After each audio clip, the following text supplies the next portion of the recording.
Right, everyone's sitting comfortably. Great. We will just count in and we will commence in that case. Thank you so much indeed for joining us. Order. Welcome to today's session of the Business and Trade Committee in our third session investigating the government's Employment Rights Bill and the state of industrial relations in the United Kingdom. Thank you so much to our witnesses for joining us. You know, this is an incredibly busy time for you. We are really grateful to you for joining us. Paddy, Lillis, if you don't mind, I'll just kick off the questioning with your good self. Could you just set out for the committee what is it that you especially welcome in this bill? And then what are the things which are not on the face of the bill that you're a bit worried about? Firstly, the first part's dead easy. We welcome the bill in totality. I think it's going to be transformational for millions of workers across the UK. Really, really pleased to see it. Of course, the hard work starts now, trying to put that into legislation. The main issue for us probably today will be low hours contracts and 0 hours contracts, but it's not just confirmed around that. I mean, you've got day one rights around sickness, sickness absence. So that's really important to us. In terms of the gaps for us, in terms of the bill, I think contained within the bill you have low hours. It talks about low hours contracts. We don't think that should be there. I think it's a loophole. It's certainly a loophole in terms of the hour. There's regularity again. That can be used as a loophole for unscrupulous employers. The vast majority of the employers we deal with, by the way, Chair, is we have an exemplary record with them. The big high street chains work really well with us, but this is to ensure there's not loopholes to undercut. So the regularity is another one for us. So I think we just need to make sure everything's tight. And the legislation's written in a way that we don't have loopholes, which is going to see people being exploited. The government's obviously given itself an awful lot of order-making power and is proposing to push many quite significant questions into consultations.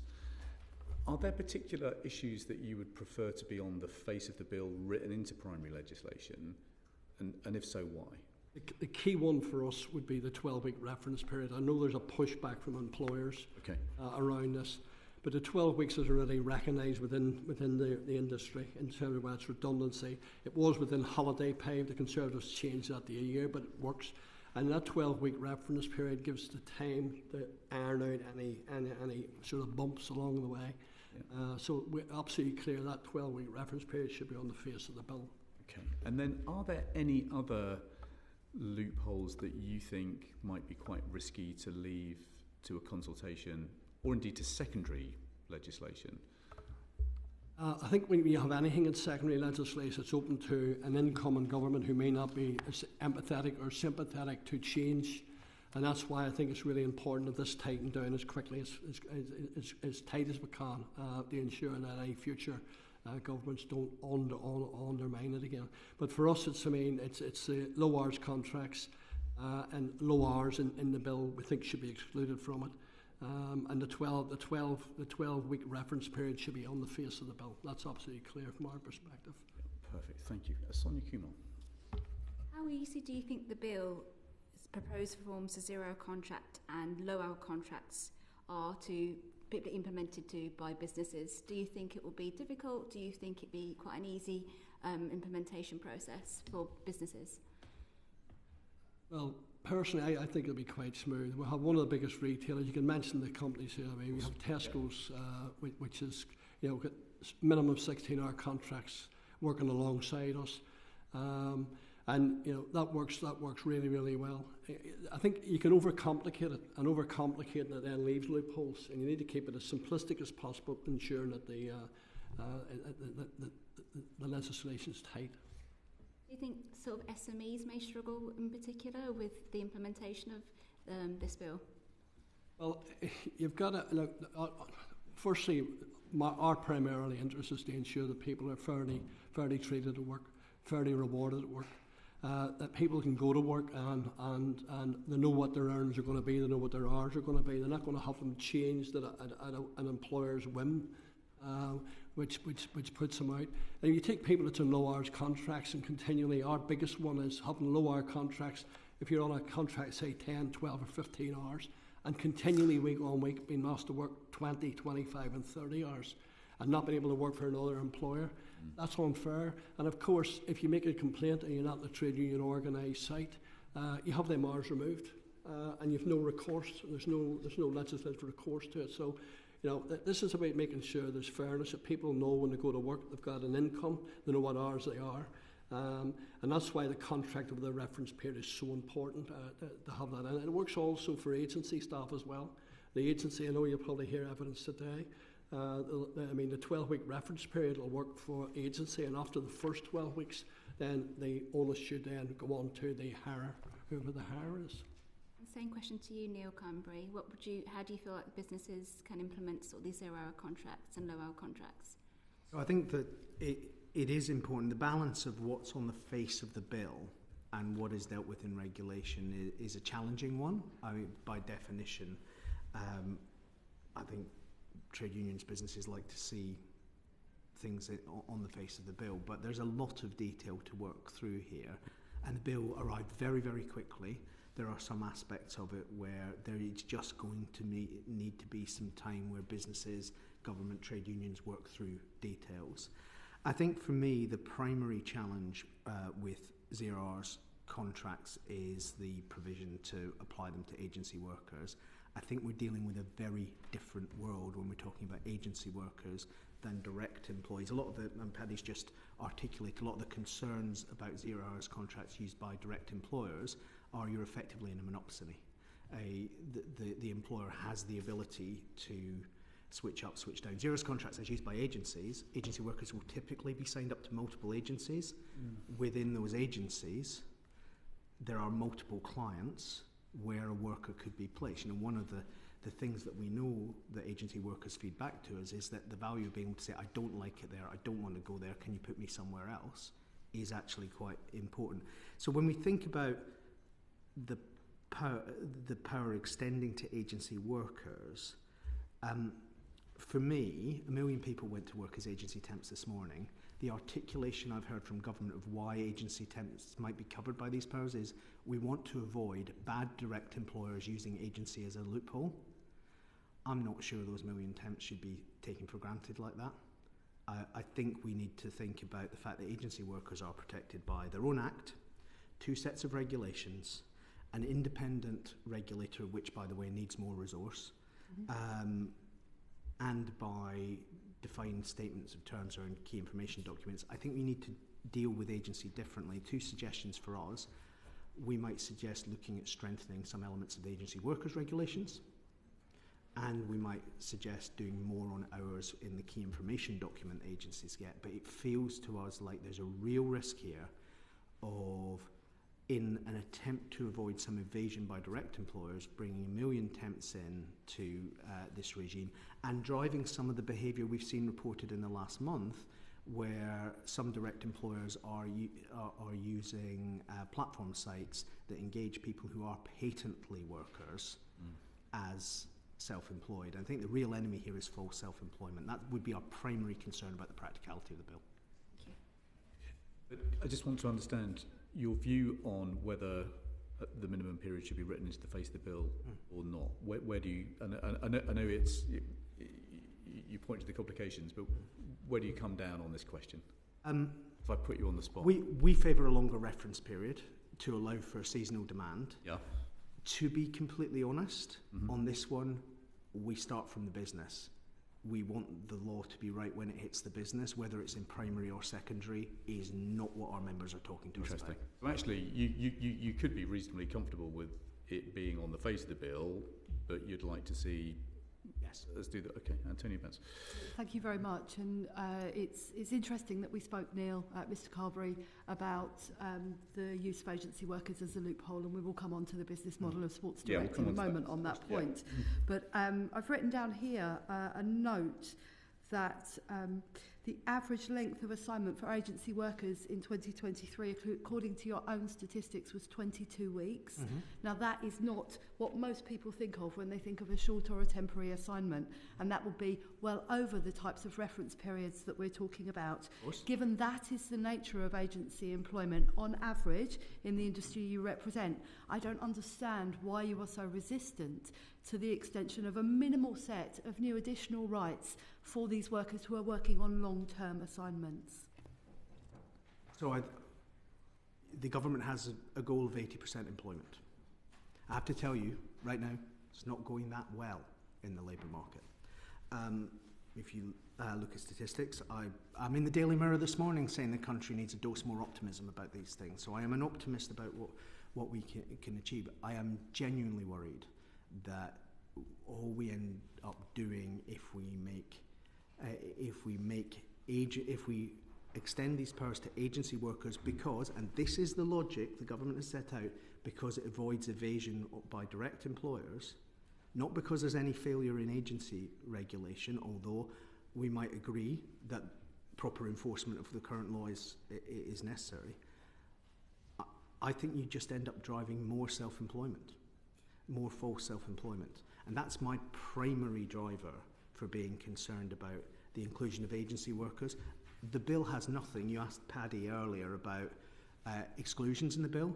This bill has nothing to say about the primary thing that my members think the government should regulate, which is the use of umbrella companies.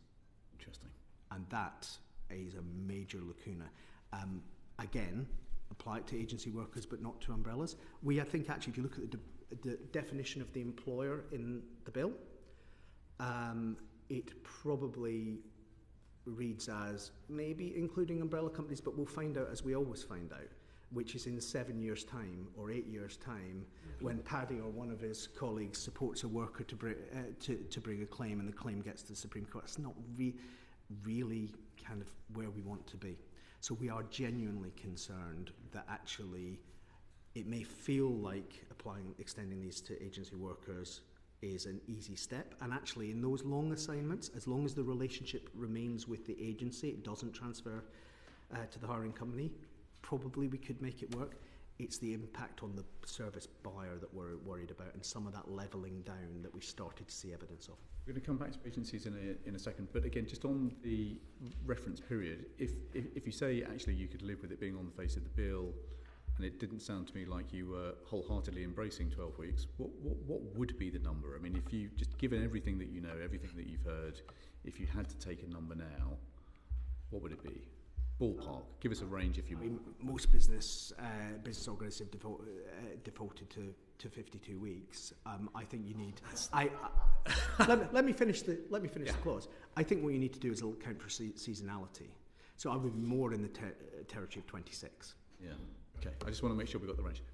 Alison, I just wanted to go back to the earlier question to Mr. Lillis on SMEs, because you gave an example of Tesco, who you had worked with, who are obviously one of the largest, most successful businesses in the UK. The question about SMEs, I don't feel you answered. So could you please, in the shorter sentences, perhaps give us how easy it is going to be for SMEs to implement this and what the consequences will be for them? Well, it shouldn't be consequences. I mean, we're asking that when people go to work, they know what their hours are and they know what the remuneration is going to be for it, whether you're a small employer or a large employer. We don't see there being much of a complication there. As I said, keeping it simple is what's more important to us. And if you look, I mean, if you don't mind, in terms of, I mean, there's been a number of things that have been done. The last government had the Taylor review, Matthew Taylor review, about one-sided flexibility, and they said it's one of the biggest causes of concern in industry, at one-sided flexibility. It was never implemented by the government. The Low Pay Commission themselves in 2018 recommended the workers be given a right to a reasonable notice of working hours, compensation for shifts cancelled without reasonable notice, and that workers should be given the right to switch to a contract reflecting actual hours worked. That's the Low Pay Commission making a recommendation to government. And of course the BRC, a report on how to build, retain and empower your retail workforce. They stated creating a mutually understood definition of flexibility. WED would be suggested in favour of employees is key if improvement of retention, engagement and productivity are desired. And we believe, the BRC, that hours which are regularly worked in addition to contractual hours should become the individual's contract. Now, these are all big businesses. So if you're so confident, why haven't you worked with any SMEs to develop this? Why only work with Tesco? No, not just Tesco. So I use Tesco's as a reference. But SMEs, give me some examples of SMEs. I work across. To develop this. I work across mainly the main retailers: Tesco's, Morrison's, Sainsbury's, the Co-op, Home Bargains. You name most of the retailers. We'll work with them. And we've got a union recognition agreement. So when you have a union recognition agreement, you can get to a position where you can have these issues resolved very, very easily working with them. Most of the SMEs are not recognised by trade unions, which makes it much more difficult. That's a different aspect of the bill in terms of access and trade union recognition. I presume it's not going to be raised today, but that's another one that we have made sure the consultation, we've replied to that consultation on it. But I've got a record as a General Secretary of working with employers. I have a close relationship with the BRC, I have a close relationship with the Association of Convenience Stores and James Lohman, the Chief Executive, and the Retail Trust. And we work in a collaborative way with them. We want to see growth in the economy, we want to see retailers do well, but we also want to make sure that employees it's not one-sided flexibility, that there's, when they go to work, they know what they're going to get. If you're a retail worker in low hours contracts and not knowing from one week to the next what your hours are going to be, you go to the bank, you can't get a mortgage, you can't rent, you can't get a loan. The insecurity and then what it causes the mental health issues with it as well. We should be a modern economy. We should be looking to improve. And retail has always been synonymous with low pay. And low skilled training. It's not true. The vast majority of retailers want to see their businesses flourish. We've just done a deal with Sainsbury's this week where they went to £12.60 an hour from £12. These are even with the budget restrictions they have on them, and I think there's about £120 million extra with the budget restrictions, and they've still been able to make a big. Now they're a big company. The smaller ones obviously have their own challenges, but it doesn't take away. People should have the right to know what their hours are and know from week to week what it is they're going to be working. That's why the 12 weeks is really important. And agency workers shouldn't be excluded from it. Agency workers should have the same protection. Otherwise, you leave loopholes in the legislation. Let's get into this question in a bit more detail. John Cooper. Thank you, Chairman. One of the areas where there's clear divergence, I think, in the bill is the provision to exempt the duty to offer guaranteed hours in certain specified circumstances. And I think that you, Mr Carberry, and you, Mr Lillis, might be on opposite sides of that argument. So can I ask you first, Mr Carberry, and then I'll come to you, Mr Lillis, who, if anyone, should be exempt from that duty, and why do you think that exemption is important? So our view, as I've already set out, is that agency workers operate in a very different regulatory regime, that they are protected by, as I said earlier, their own act, 2 sets of regulations, their own inspectorate, rules around key information documents, and that the extension of the regime to offer guaranteed hours both confuses the relationship between the agency and their client and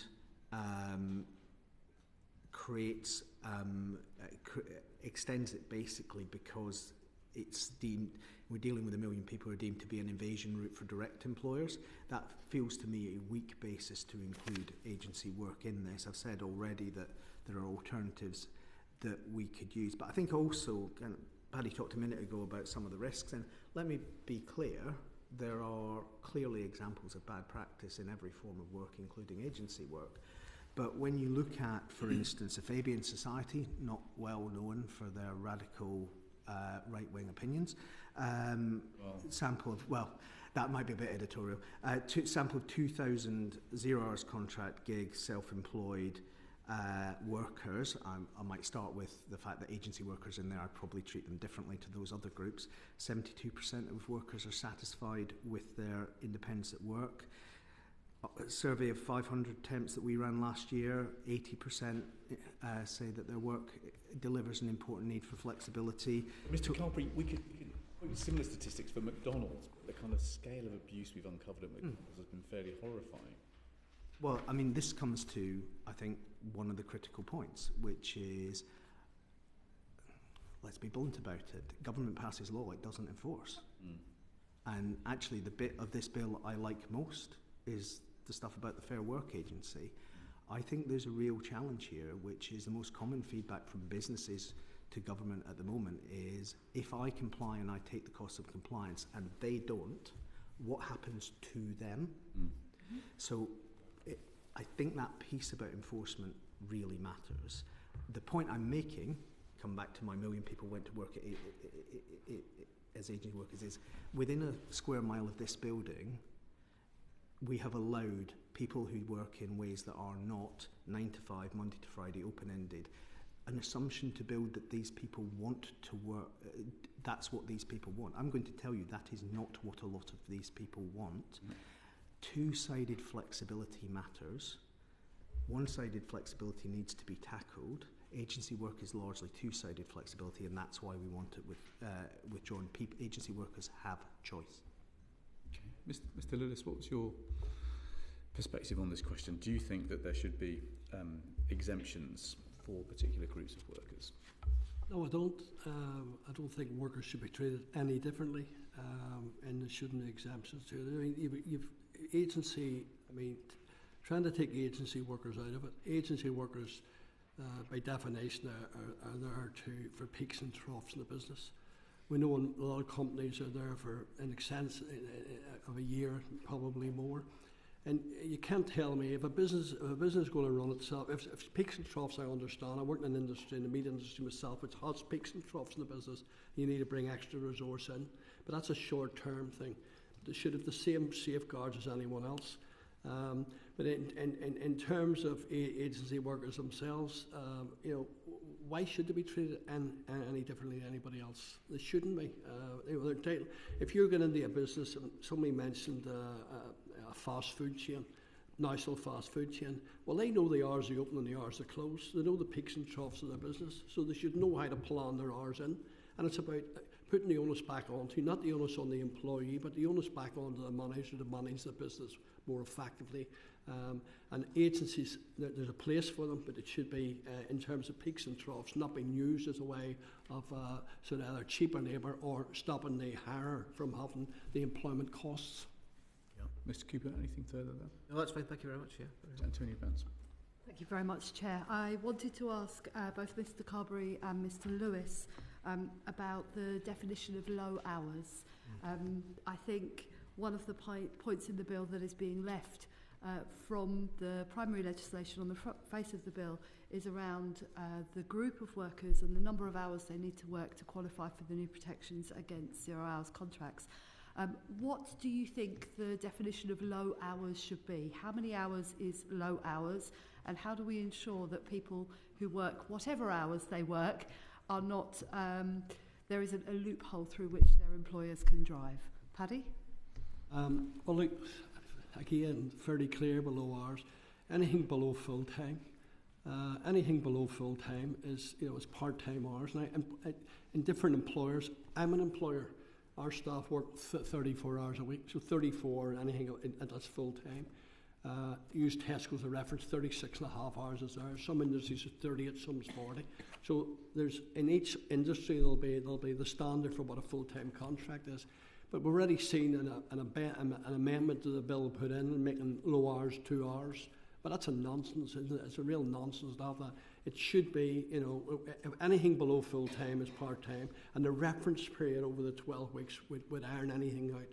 So, I mean, it's not that complicated. Thank you. It's difficult to stick a finger in there, but I think 2 would be obviously significantly on the low side. We've talked about 10 or 16 in the past. The thing that occupies our mind at the REC, come back to my point about umbrella companies earlier, tend to use annualised hours contracts. If you run the numbers on those, it works out to about 7 per week.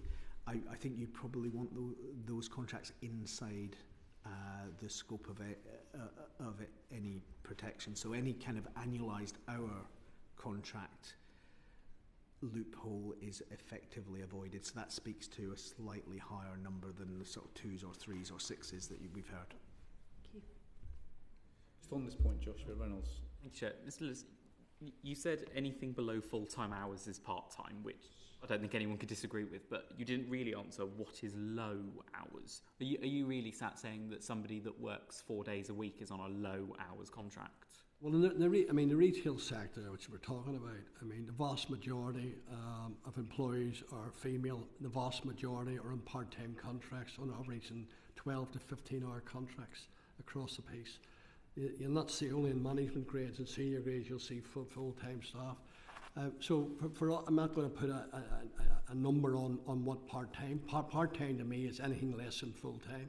No, we're not talking about part-time versus full-time. We're talking specifically about low hours. And that's the specifics that are mentioned. Part-time isn't what we're talking about. When I was a manager in retail, we had significant numbers of our team on part-time hours. Yeah. But we reserved what we would have called low hours on a 16-hour-a-week contract or less. Well, you can have people, yeah. Really want it. So what would you specifically define as low hours? Not part-time, but low hours contract. Anything below 10 hours would be low hours contracts. 10 hours. So that's where you would draw the boundary, you think, as an organisation? Well, it'll be low hours. That to me is low hours. But remember, there'll be people in retail, for instance, who work Sunday only because it suits their family needs. I'm not talking about taking away people's right to want to work less hours. We're talking about putting in, safeguards for those who are working and having to work extra hours and having that leveled out over that 12-week reference period. Just on this point about hours, Paddy, perhaps you can help me understand exactly, what we're talking about here with low hours. It's the boundary at which protections against 0 hours contracts kick in, right? So do you think there would be an impact if the low hours were, say, set at 7? Do you think there would be then an increase in the number of people on 8-hour contracts? Because at 8 hours, you're not protected against the 0 hours contracts behaviour, the withdrawal of the hours. Do you think that might happen? Absolutely, and we already have evidence that over the years where, the 16-hour contract kept people, most retailers were kept 15 hours at a time. So, people will work and adjust, and that's why I'm absolutely clear about loopholes, unintentional consequences. That's why we also welcome the longer consultation in some of these areas to get this so right. I want to make sure that it's done in a fair way, not only for the employees we represent, but also for the businesses to make sure they're not undercut or exploited with other employers. So, that's where I would be. Yes, I would say if there's shorter hours contracts, where it be 7, 8, some employers will work around that. So that was why you said in your opening remarks that you would take the word low out of the face of the bill, just to make it clear that it was all part-time hours, everyone under full-time enjoyed protection against the behaviour that we've seen through 0 hours contracts. Absolutely correct. Okay, thank you. That's really helpful to understand. Matt Weston. So do you think there'd be any merit? I'm just this is kind of nebulous thing that we're trying to understand, and numbers are almost an abstract thing, but do you think there's any merit in the government looking at linking hours, particularly on national minimum wage, versus cost of living as a metric? So low hours becomes a relevant number when you actually pin it against people's ability to actually pay their bills. Do you see where I'm going with that? Is that a question to me? Sorry. Yeah, sorry, Mr. Oh, sorry. I thought you would have passed it to someone else. Sorry, repeat that again. Sorry. I was just wondering if you thought there might be something of merit in the government looking at, rather than the abstract of like whether it be 10 or 7 or whatever. I mean, it's kind of an odd way to approach it, but that there is a link between the number of hours at national minimum wage and, say, cost of living. What we used to call the bread line back in the day. Well, that's a difficult one. It's different for different individuals. We have people at the minute are working 3 jobs. Because they can't get the hours in one employer, they're having to go to other employers. There's some employers where they are working and they're curtailed to that employer, they're not allowed to work elsewhere. So there's all sorts of restrictions in there. And it comes back as far as we're concerned, it's not difficult. In retail, there'll always be part-time contracts. It's the low hours contracts where people are taken on a 10 or 12 hour contract and consistently worked 15, 20, 25, 30 hours a week. And if you make a complaint around that, them hours are taken off you, and there's no redress for that there. This is about fairness. It's about fairness in the market. And most employers, by the way, the vast majority of employers comply and work in a collaborative way. This is to ensure that the ones who are not, that it's dealt with. And colleagues said there about the Fair Employment Agency or whatever. I mean, we've got issues in terms of enforcement, and that's going to be a challenge for government as well, because even the employment tribunals, I mean, are 2 years behind them, and there's going to have to be major resources put into that to try to help and support as well. So I'm not saying all this is simple. I understand the complexities of it, and it's going to take time to work through. But it's about fairness, it's about justice, it's about making sure we've growth in the economy and making sure people's treated properly. Okay. We just want to close off on agencies before we move on to some questions about the reference period. Mr. Carberry, I mean, have you said what you need to say, do you think, on the risks in your eyes of this legislation biting on agency workers? So there's probably one other thing that I'd add as a potential loophole. I mean, we've talked about, I entirely take Paddy's point about treating different, but we do treat agency workers differently. That's why they have a different legal regime. The bit that is perhaps a bit kind of niche and only interesting to me is transfer fees. It's transfer fees and the proposal to potentially abolish transfer fees, where an agency temp becomes the direct employee of a hirer. I'm going to caution the committee on that being a potential loophole to just forcing direct hiring into doing it via my members. Now, my members might make some money out of that, but I don't think it's good for the labour market. We are really clear that there was a lot of effort went into how transfer fees are controlled by the 2003 conduct regs. We are really strongly of the view that you keep transfer fees no matter what to avoid unscrupulous employers wanting to just hire a load of temps and then move them across without recruitment costs, and you end up in a situation where people who would have been hired directly spend 6 months as temps with a different status, and think that's probably not the labour market we're trying to build. And you lamented the omission of anything on umbrella companies in the bill. I mean, if you were writing the bill, what would you have liked to have seen on umbrella companies in the bill?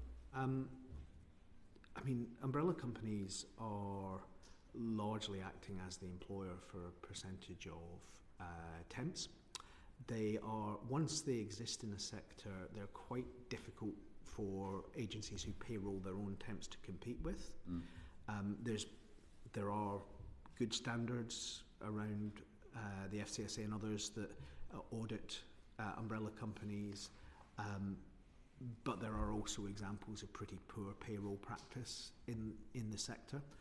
We would like to see the kind of regulation the Employment Agencies Act, the conduct regs, brings to agencies, to employment businesses, brought to umbrella companies as well.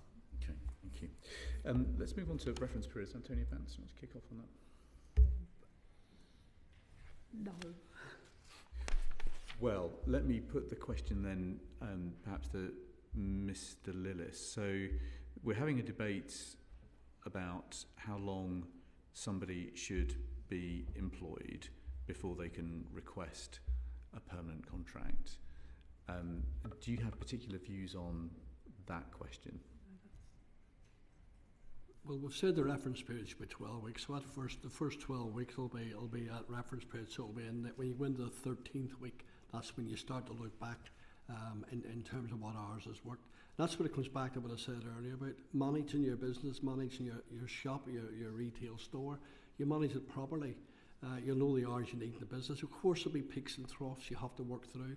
But in the main, this gives stability to employees. They're going to know what they earn and the hours they're going to be working. And that's really important to have that security of employment and security of knowing you can pay your bills.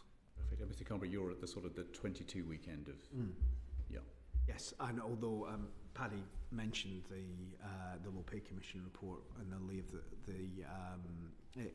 of the Taylor report, or I should say, for full disclosure, I was one of the employer members of the Low Pay Commission at that time. So I think the concept that the government is trying for here is one that I think I and lots of businesses have sympathy with. It comes right back to something I said earlier, which is we judge it on the practicality when it reaches our businesses in the context of everything else that government is asking businesses to do just now. But yes, broadly a longer reference period. Can I just check, because Paddy, you said, I think in your opening remarks, that 12-week reference period was used for holiday pay, and it's very recently got rid of. I think last 2 or 3 years it was got rid of for holiday pay. So many employers will have systems that enable them to operate a 12-week reference period for those types of rights. And there are other rights that require a 12-week reference period. So aligning around a 12-week reference period would make sense in terms of the payroll and hours tracking systems that employers would have to have in place, wouldn't it? It's easily understood in the industry. 12 weeks is the reference period. Redundancy, particularly redundancy, but maternity, paternity. Holidays is correct. It was just changed recently by the last government, made into 12 months. Yeah. But it's recognised, and we've never had an issue with it. Okay, thank you. I just want to nail that down. Right, Joshua Reynolds. Thank you, Chair. In the bill, it says that workers on 0 hours or low hours contracts need to be given reasonable notice of shifts that they're asked to work, but it doesn't define reasonable notice, and it puts the onus on the Secretary of State, who says that they could specify what that means in future regulation. What is reasonable notice, would you say? I think this is a really difficult question. I don't say that to throw... well, that's why you're here, Mr. Carberry. Well, thank you. To throw rocks in the path, because I think it legitimately will differ from sector to sector. And this is one of those areas where I think secondary actually is quite a good approach. For us, clearly, large businesses with capacity, as Paddy was talking about earlier, to schedule properly are already getting better at making sure people have more predictability. Certainly we're seeing in the contracts that our members are signing with large businesses, for instance, shift cancellation payments becoming commercially more common.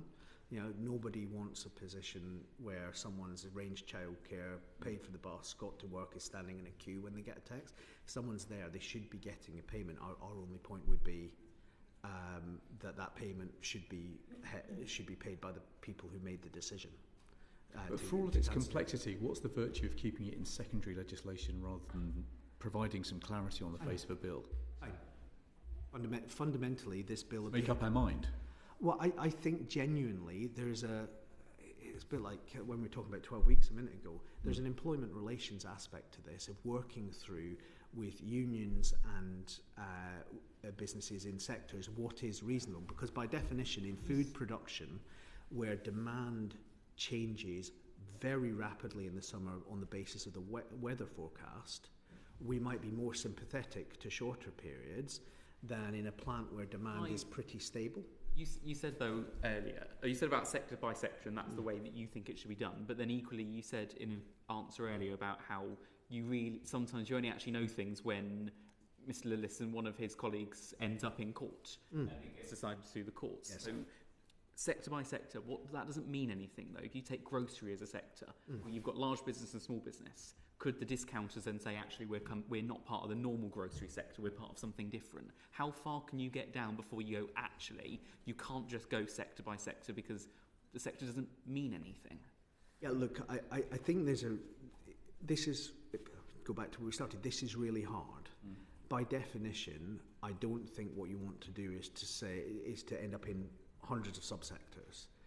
But there must be an allowance in wherever we end up to say that there are legitimate and rapid changes of demand, that then it is reasonable for employers to offer shifts or remove potential shifts based on the fact that they just will not have the money in the business to pay for those shifts. Are you saying that there should be different reasonable periods for different sectors of the economy?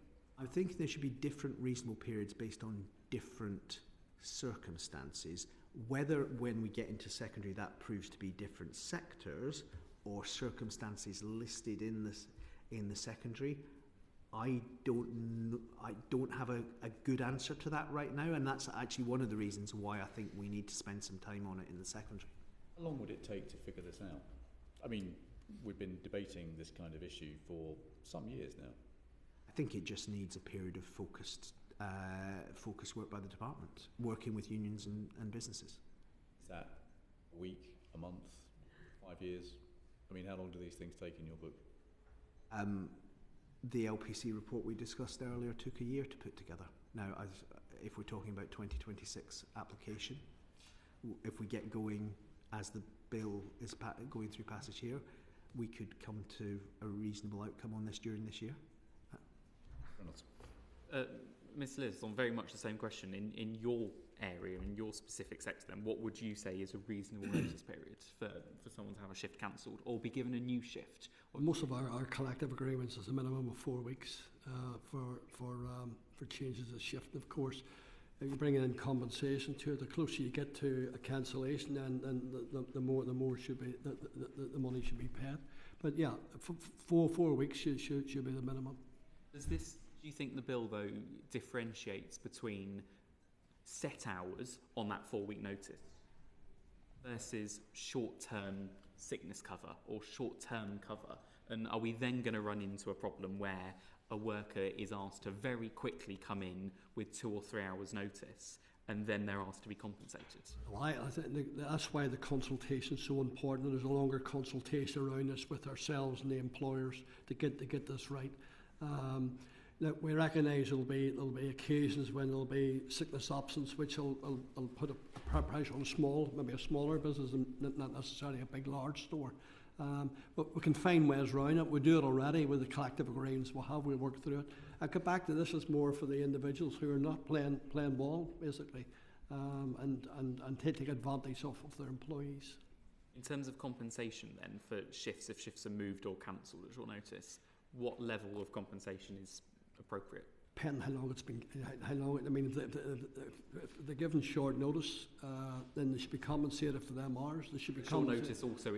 However much the idea of the level of compensation isn't defined, short notice also isn't defined, and moved isn't defined either. So it's hard. If you had a scale, where would you say that scale should start and finish in terms of levels of compensation? If I'm asked to come into work, and I've scheduled myself to come into work for a 4-hour shift, and it's cancelled, I'd expect to be paid for that. I've closed off the rest of the day. I've made myself available. Why should I suffer? Because the employer hasn't managed their business properly. And at what point? There'll be exceptions and open time to time, but in the main, it's down to managers managing. It's an easy one not to manage, because you can just hire and fire people. I mean that in a light touch, but don't bother coming in the day, because there's no repercussion. If you're having to pay for it, you'll manage your business a bit better. Would you start that? Would you say 4 weeks? If you give 4 weeks notice, you would say, would 4 weeks cancellation be appropriate for a compensation payment?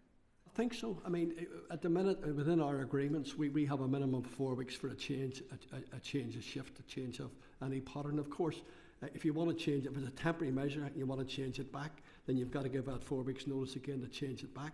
And that's important, so employers are not just using and abusing the system. Because if you're going to give notice to change their hours, then you've got to give notice to change it back, and that makes the manager manage more appropriately. Matt Weston. Yeah, I'm just interested to drill into this, because it's an area I'm not at all familiar with, and maybe Mr. Carberry, just to understand to what extent, what sort of notice periods are typical in some of this, when you talk about sector specific. Could you just give some examples of kind of a more extreme sector at each end, what sort of notice they might give? Most extreme sector, food production in the summer. I mean, you might know better than me, but lead times for ordering some foods are 3 and 4 days. Weather forecast suddenly changes. We don't need all that ice cream anymore because it's going to be a typical British summer. So we pull stumps on the order and we're not producing as much. That's at one end, and at the other end you have kind of things like a traditional heavy manufacturing plant where demand for new cars, a few months ahead you should be able to schedule people to work in that very much the way Paddy sets out. So again, it's that circumstantial situation. The one thing I'd just put on the table as we pass by it is to be aware about, certainly in our sector, but I think increasingly elsewhere, how people choose shifts. And I use an example of this, and forgive me if any of you have heard me use it before, I use it rather too much. But one of our members fills all of the Christmas shifts for one of the major retailers up at Magna Park in Milton Keynes. It's 3,000 jobs, 3,000 seats, every day, 14 weeks from August to Christmas. 10 years ago, you need about 3,500 people to do that. Some people took a week off. Some people unfortunately got sick. That did the job. Now you need about 11,000 candidates to do that, because the march of technology means that many agency temps in particular have apps from their agencies on their phone. They can see the shifts that are available. They go, do that one, I'll take mum to the hospital, then I'll do that one with the other company.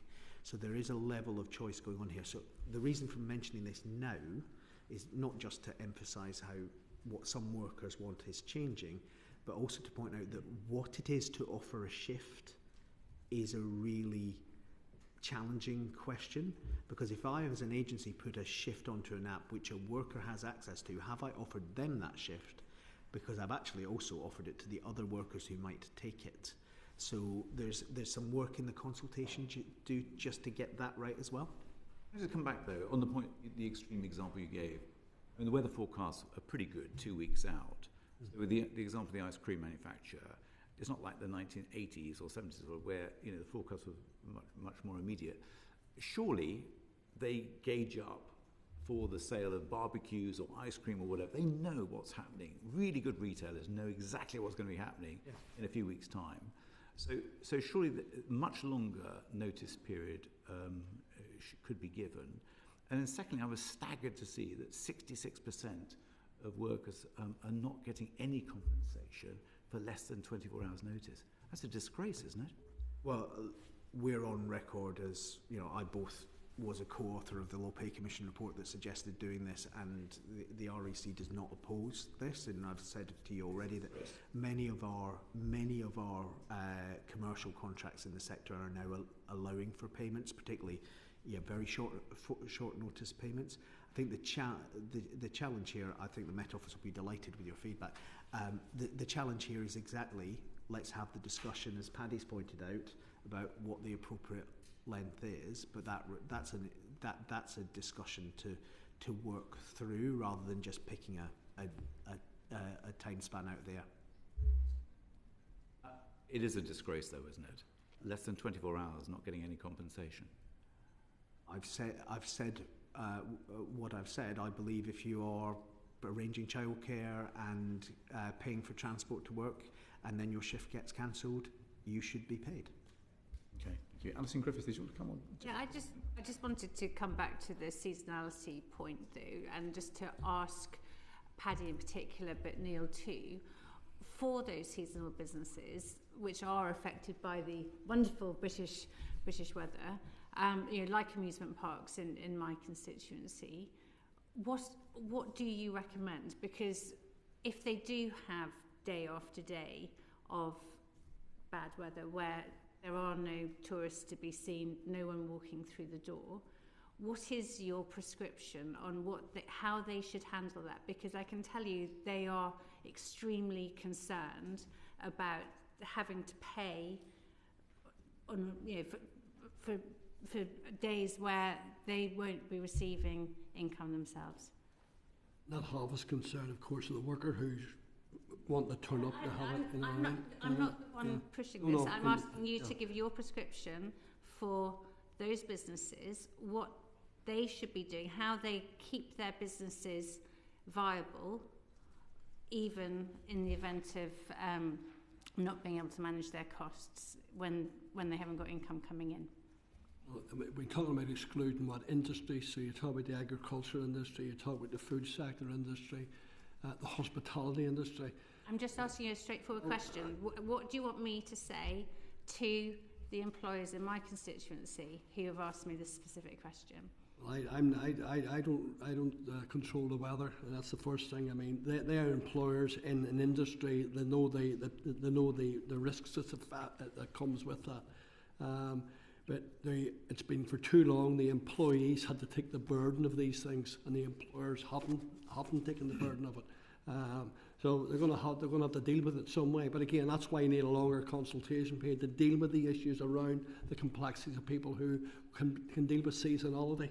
While you're working in the fields of an agriculture worker, or you're working in the meat industry where it's seasonal and something goes wrong. But that's again, I said at the start here, the consultation is really, really important. And most of the areas where we work in, and I say this, is the trade union recognised, we work through issues and concerns, we resolve problems together. Most of the areas we're talking about here are areas where there's no trade union recognition, so it's left to the whim of the employer most times, and the employee is the one that suffers with it. I need to move on to Mr. Brown, because he's been very patient listening to this debate. So let me turn to Sonia. Thank you, Chair. So it's coming to the Frasers Group. They committed to end zero-hour contracts in 2016. Why did you break the promise? I expected this question would be asked.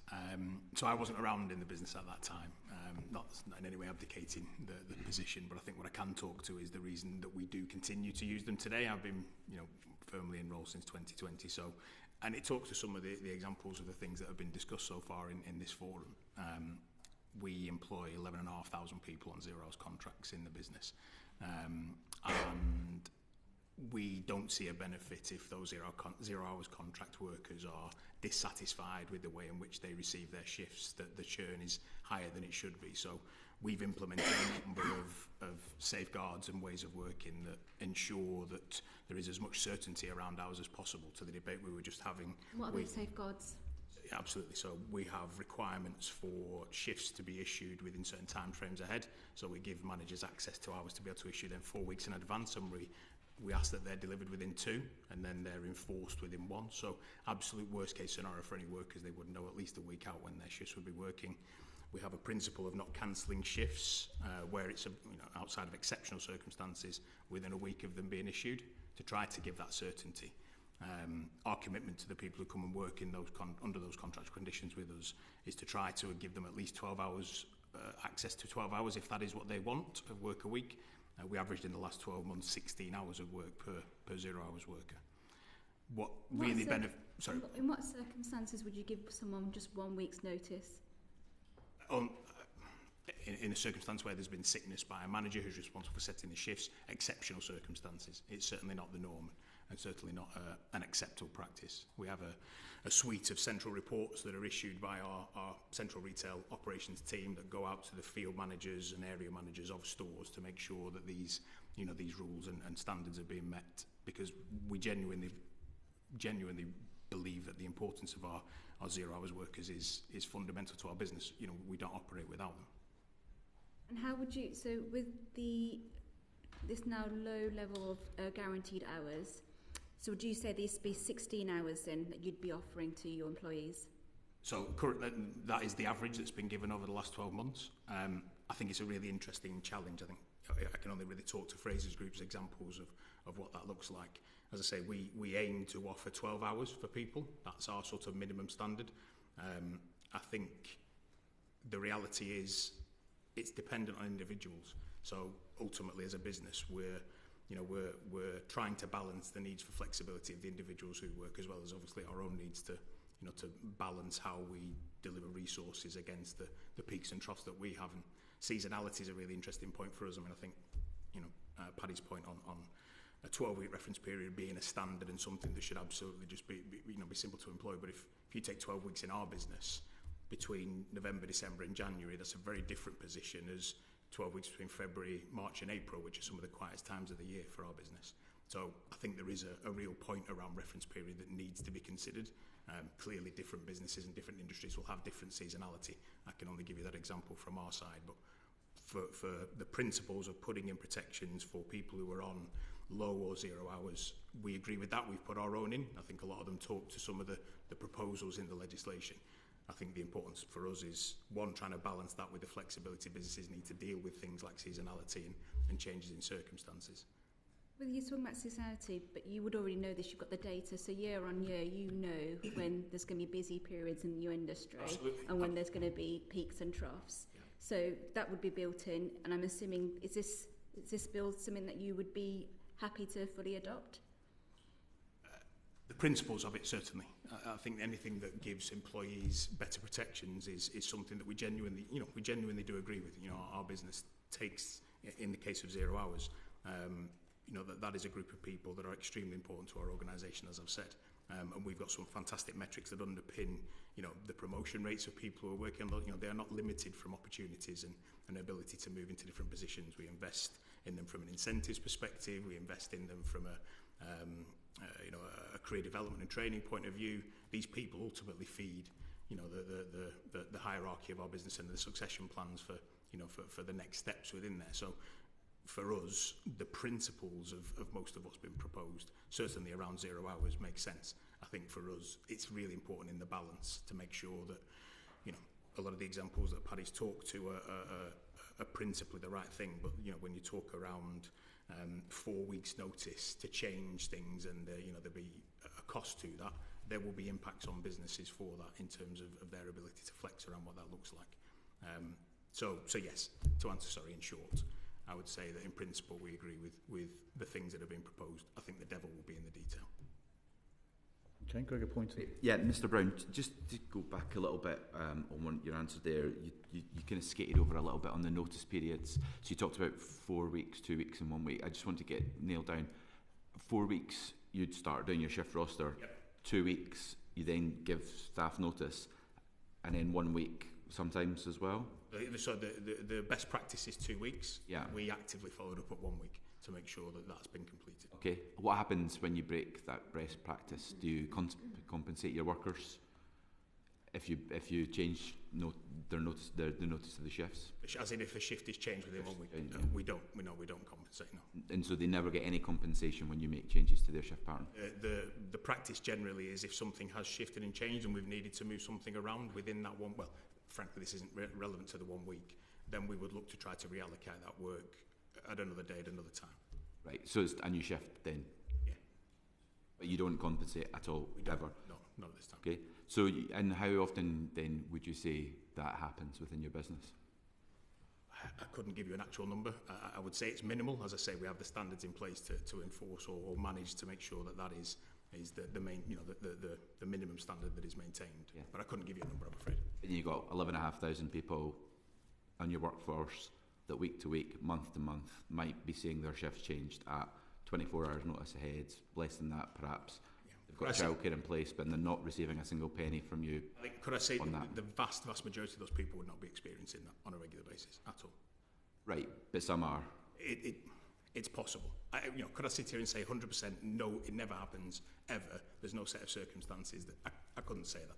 It wouldn't be the right thing to say. And could you manage your family finances on that basis then? Well, I understand the challenge. I understand the challenge that's been presented. And as I say, we agree with the principles of putting in some of these protections. We've built many of our own. I accept that this is one that's not live in our business at this moment in time, but we're not sat here saying that these things shouldn't exist and that would be the wrong thing to have. I'm not sat here resisting the view that that might be the right answer. The fact that we don't do it today doesn't mean that we're opposed to the principle. Right. But you could, though, couldn't you? Because people do. What do you mean, sorry? Well, people do compensate. There's you know. Yeah, no. I talked about in some of his absolutely the big businesses, large businesses like yourselves that do come to agreement with their employees. You said that the 0 hours contract staff employees are really important to you. I agree. You could do that. You choose not to. I'm not sitting here saying that we are perfect and that we do everything perfectly and that we've covered every single scenario. I'm absolutely not saying that. We've done a lot of work to minimise some of the issues that people working in these types of hours, these types of contracts can be exposed to. But that is an example of something that we're not doing at the minute. We could because others do. So yeah, we're not saying that that's something we can't do. Okay. On Hugo, briefly. And you served as a group HR director. How many complaints have you had, or have you had any complaints about 0 hour contracts and cancellation shifts or shifts being given at late notice? Yeah, so we have a number of mechanisms for people to report issues. We have obviously our formal grievance procedures. In sort of route for the sorts of examples you've raised. The most effective route that we have in place is a direct contact that we have a programme called Ask Callie. Callie Price, for those of you who don't know, is our workers representative who sits on the board. Callie came from a 0 hours contract background and has worked with the business for a number of years. And she manages directly a communication line from employees within the business.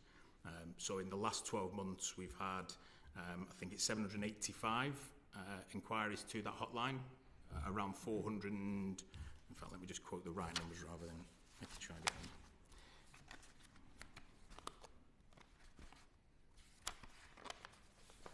So 485 of those queries have come from 0 hours contract workers within the business. 80 of those fell under what we would call the category of complaint or concern. 9 of those were related to availability of hours. And Callie's approach to dealing with those is to then, subject to the circumstances, either deal directly with the teams that are leading that and or address the concerns of the individual, so they all hear directly. So is this in a 12-month period? Yes. So you've had 80 complaints about this, and... Sorry, 80 issues that would fall under the category of complaint. Okay. 9 of them relating to issues around hours. Okay, and what's been the resolution for this? So when someone's come to complaint saying, I've given childcare, I've now paid X the child minor, I've paid traffic and travel over, and everything's now been cancelled, or I've been told last minute, and now the train fees are very expensive, so I'm having to pay an extortionate amount. What's been the resolution to this? I couldn't give you specifics to that, to that scenario you've just given. What would happen? Or just generally? Yeah. So in a scenario like that, where somebody's making that concern, Callie would raise that with the store management to ensure that we are meeting the minimum standards that we set out, i.e. are these people being offered the number of hours that we aspire to, i.e. the 12? What are the circumstances surrounding the reason for the cancellation in the example you've given? I think to Mr. Poynton's point, that it is not a normal scenario where we're cancelling shifts at short notice in our business. And so Callie would look to seek that resolution either in the form of reallocation of hours. As I said to Mr. Poynton, we haven't reached the point of compensation for changes. Do you think there should be compensation? I agree with the points raised by other members of the committee. I think in certain scenarios where it is as, I've paid for the childcare, I'm in this situation, and that comes about, I think that there is an appropriateness around that affords some of the protections that sit under other employment contracts.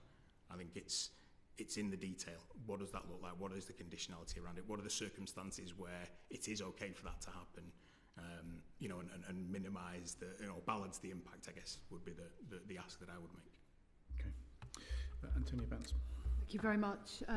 Turning now to your workers at your Shirebrook warehouse in Derbyshire. I think there are around 4,500 workers there. I may not quite be right.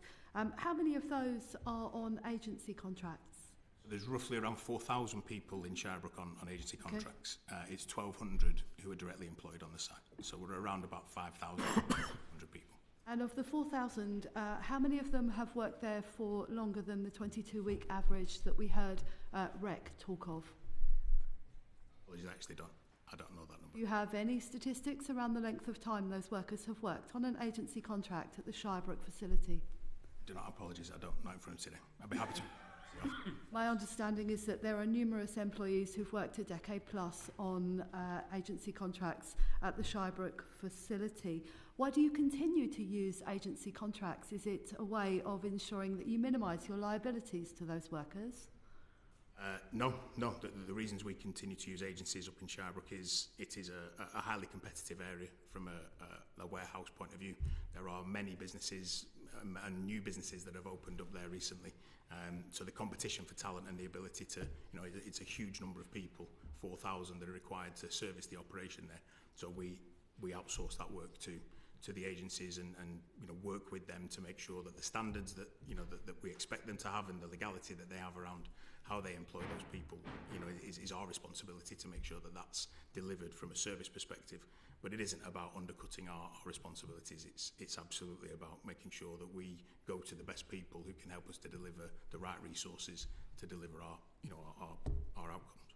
Yet, of course, the implication of having someone on an agency contract is you can terminate them immediately with no notice. Of course, that is the potential that exists, but I think there are people... And you say there are 1,700 that are directly employed. 1,200, my apologies. Speaking to a predecessor committee in 2016, the Group Chief Executive of your company committed to moving people onto directly employed contracts. Yep. How are you doing at moving people onto directly employed contracts? Is it still the policy of your company to move people onto directly employed contracts as quickly as you can? It is our policy to continue to do that. I don't think there was ever a commitment to say as quickly as we could. I'm not sure that I've seen that in any of the commitments. But we do still action that policy. So over the last 3 years, we have moved 593 people to permanent contracts from the agencies during that period. So roughly 200 a year on average. Okay. Are you comfortable with that pace of change? And do you think that pace of change will enable you to meet your obligations under the new Employment Rights Bill when it enters into law in the next couple of years? Sorry, can you be a bit more specific to the obligations? Are you comfortable with the pace of change of movement of people onto directly employed contracts? To answer that question at this time, yes. We are currently working through a process of making sure that the people who work within agencies understand the process we have in place and the criteria for that. So we are currently recommunicating that out.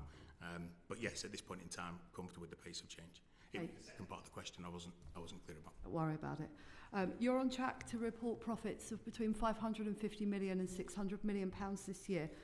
You've spoken about the respect that you have for the workers and the extent to which they're responsible for your organisation to continue to be profit-making. Why don't you share the proceeds of the profits you're making with your loyal workforce in the form of fixed hours on directly employed contracts, rather than keeping them on agency contracts, which you have yourself admitted allows them to be terminated with no notice? Okay, there's quite a lot, I think, to sort of respond to in that statement. Ultimately, as a business, we have always been, in fact, lifelong, I think is the terminology we use, believers in allowing the people who work for our business to share in our success and the success that they help to create. That takes different forms. In our retail stores, we enable people to earn bonuses and commissions related to the performance that they deliver. In our warehouses, we have a number of bonus schemes around delivery and productivity that enable them to enhance their earnings throughout the period. We've just run one recently during our latest peak. So we do believe in the principle that you've talked to. Obviously, you have a particular view of how we best demonstrate that. I think the point is that only about a quarter of workers at this particular facility are on permanent contracts. And this is a long time after a commitment was made to actually move people onto permanent contracts. Yeah, I'm not sure that there was a cap to that. I can't talk to the details of that. I apologise. I wasn't around at that time. But as I say, we've maintained that commitment. You know, it is an important part of our operation. You know, the warehouse fundamentally underpins all parts. Would you accept then it's quite a slow transition to permanent contracts? It doesn't sound fast. I certainly wouldn't say it was fast. As I say, I don't believe there was a pace commitment that was made, and you know, our ambition is to make sure that people can see a transition and a movement. As I've said, we're committed to communicating that to those individuals. But yes, I wouldn't say it was fast. And just to be clear, in 2013, 90% of the employees of Sports Direct, and I understand you're now a larger group, but 90% of the employees of Sports Direct were on 0 hours contracts. What is the proportion now? About 66%, or thereabouts. From a retail perspective, that's our retail workforce. Thank you. And are you confident you're now meeting your obligations under national minimum wage legislation? The group CEO said to this committee for the first time he disclosed that he was not meeting his national minimum wage obligations in 2016 as a result of the operation of security searches in non-paid time, and as a result of people being unable to leave the facility for their break time, which needs to be their own time. Yep. Are you confident you're meeting national minimum wage regulations? Yeah, if I can talk to you about the changes that were made very soon after our founder made that statement to a committee similar to this. So we have invested heavily in making sure that the bag search facilities and the bottleneck effectively that was causing that issue that resulted in an NMW breach, that has been something that has been in place since 2016 onwards, and we monitor and measure that at all times, and so we're confident that isn't causing any issues for us in terms of national minimum wage. And the location where people can take their breaks, as a reminder, it can be a breach of national minimum wage legislation. If people are not able to use their breaks as they wish, it then becomes paid time. Can people leave the Shirebrook facility for their breaks? My understanding is that they can, yes. Yeah. I'm very glad to hear it. Thank you. In the 2 years to 2015, ambulances were called to the Shirebrook facility 76 times. How many times have ambulances been called to the Shirebrook facility in the last 2 years, please?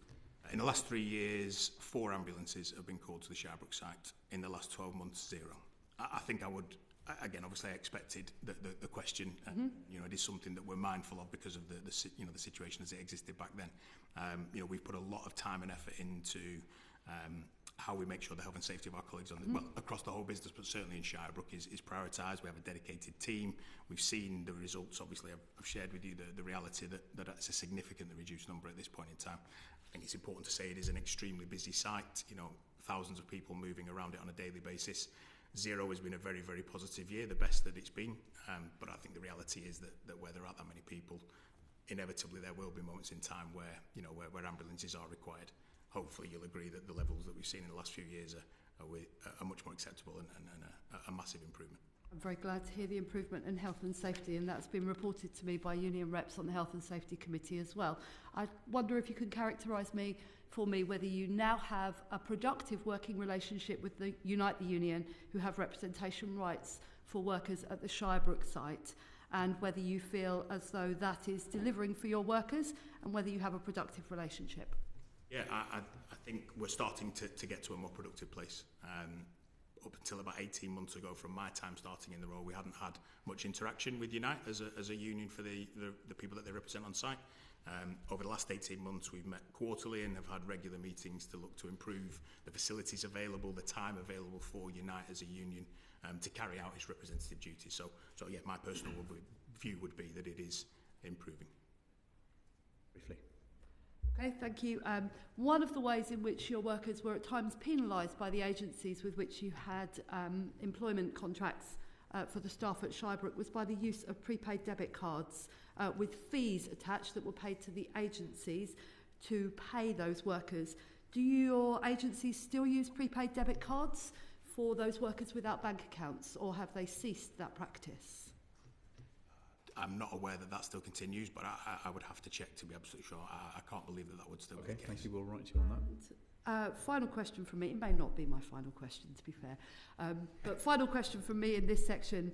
My understanding is that you're currently in negotiations around changes to terms and contracts with a set of maintenance engineers at the Shirebrook facility. And in fact, management at that facility have said to those maintenance engineers that unless they accept new, less advantageous terms and conditions, they will be fired and re-engaged.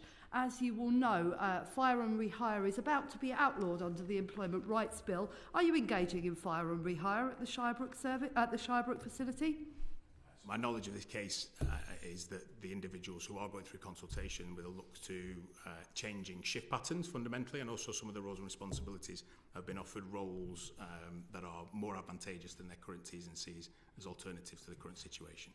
Okay, that's not my understanding, but can you write to the committee to reassure us that you are not using fire and rehire, and we will keep an eye on that group of workers? Thank you very much. The clock is slightly against us. Mr. Reynolds. Thank you, Chair. You said earlier, Mr. Brown, about your 4 weeks and workers should be given notice within 2 weeks of their shifts. Yes, that's You said exceptionally you do it in 1 week's notice if the manager was off sick. It was an example. Is there not somebody else that could do a shift?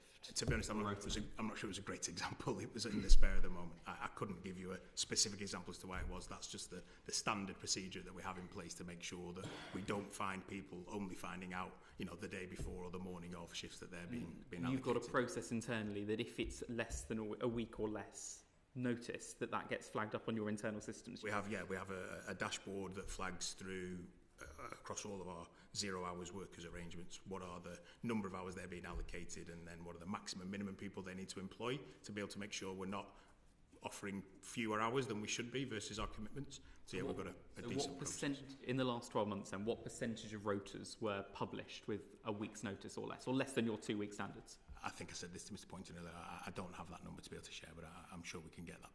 Thank you. And you said that your best practice then is 2 weeks. That's what you said is your best practice. Yeah. Then if you're earlier we were told that actually 4 weeks is what they're expecting. So why is your best practice half of USDAW's recommended? I think probably a difference in view between the two groups of what's appropriate. I mean, ultimately, we I think to Mr. Carberry's point earlier, we aspire to be able to do these things more effectively and further in advance. That is our ambition, to continue to work towards that.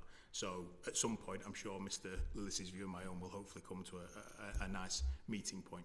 But at this point in time, that is the standard that we have in place. If your aspiration is to move towards that place, and that's what you... To be more effective, yeah, across all of our workforce planning. And that's what you're working towards to make it better. Ambition to. In, say, the last 10 years, how has your shift planning come on then? What developments? If it's 2 weeks now, would you say 5 years ago it was only 1 week was the best practice? Are you moving in that right direction? Or yeah, not? I mean, look, the technology has been discussed as a sort of massive enabler of how we do this. We have invested a lot in how we allocate shifts.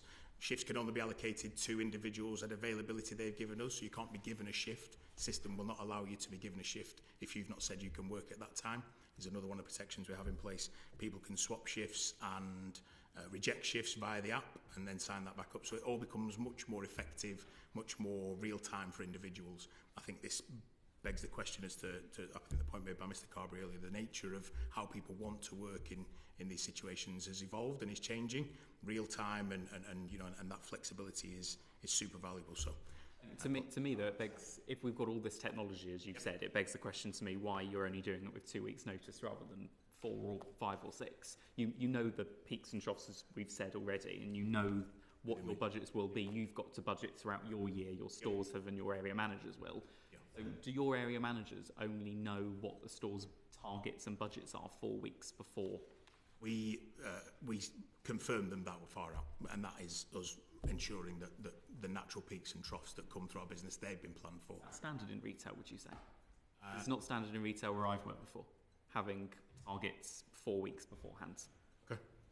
Would you your career was Evans Cycles, now Frasers? Yeah. Would you say that's rota planning in retail? Rota planning a month in advance is not exceptional, I don't think. No, not rota planning, but knowing your budgets and your targets. Yeah. So in my retail background, in my work, I knew my targets. Yeah. I knew what my staffing budget was. Understood. Or the calendar year. I understand. And my point is that they are confirmed, and therefore, obviously, we don't start to schedule things and then change them. It comes back to the essence of what we've been talking about in this room.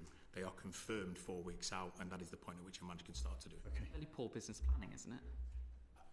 I'm not sure that I'd agree with that point. I get where you're coming from, given your previous experience, but I'm not sure that that's unique to our organisation as a retailer. John Cooper. Thank you. I was very struck by an ONS report which looked at people working on 0 hours contracts, and they said that around 60%, or they found that around 60% didn't want more hours. And we've heard the word flexibility used quite a lot, I think, by most people here. Obviously a certain demographic it might suit people to have 0 hours contracts, and people on 0 hours contracts are likely to be young, female, or in full-time education. If I could maybe start with you, Mr. Brown, and then perhaps come to the rest of you afterwards. What do you think the likely impact of these changes that the government are proposing are going to be on those people who are on 0 hours contract? Do you think it would change your hiring practices, and perhaps would there be fewer people offered these jobs? Yeah, I mean, look, the principle, as I think I've mentioned earlier, of the legislation as it's set out is that the 0 hours contracts can be maintained. It gives the right to individuals to request to be given guaranteed hours. So I think it's, the principle of that strikes the right balance. I suppose the slight risk would come around the details, right? What is the cap of that? There is only in certain circumstances, at low points in the year, there is a number of hours that are required to operate a retail store. That assuming low levels of trade, there's a base that you just need to safely open the shop and operate. Where does the legislation account for what if the number of requests takes hours above that cap? So there are complexities that would have, I think, potentially unintended consequences for individuals in that situation. I think there is a potential for greater levels of redundancy within organisations that currently operate on a slightly more flexible model. Again, if the chips are stacked in a way that means that commercially that's the only way to balance the book. So maybe the two obvious ones that I would call out. Carberry, concern there about potential rise in redundancies. Is that something you're concerned about? Yeah, I think you said earlier on, I think one of the things here is about meeting workers where they are, and there is clearly a group of workers for whom this is what they want. Our survey of I've been told up with the chair by using our survey before, but our survey of temps says roughly half of temps say this is right for me right now. And to give you an example, I went to see the magnificent Paul Heaton recently in Hammersmith and got a message from a prominent FT journalist the next day saying, my daughter served you a beer last night. because she was working on a 0 hours contract, and clearly concert attendances do flex, and flex. Well, I have nothing to say about how they do their scheduling, but that piece about there are groups of workers who are looking for this. And I think as we think about the bill, just remembering that the workforce is not an amorphous blob who all want the same thing, they should all be treated fairly, is really important, because I think it helps us understand where we start. And my most wonkish point for today is we are slightly making policy in a desert here. The Workforce Employment Relations Survey has not been run since 2011. That is the tool that typically tells us the state of employment relations in the United Kingdom. I think it would be wise for government to do one. Very useful. Sorry, Mr. Lillis, just very quickly then, you must again also be concerned that a reduction in the opportunities for your members to find work is surely something that is setting alarm bells ringing. Well, we've said in terms of agency workers should be the peaks and troughs. They should be dealing with the peaks and troughs.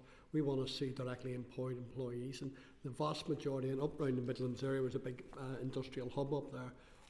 The vast majority of the industrial sites that we have, most people's employed in direct contracts, and very few agencies used in that. And that's where we would always try to be. Not saying there's not a place for agency workers. We come back to the issue of agency workers having that reference period and not being excluded from it. Thank you. Alessandro Griffiths. Okay, Mr. Carberry, first of all, many aspects of the Employment Rights Bill will be decided after the bill reaches royal assent. What do you see as the risks of this approach?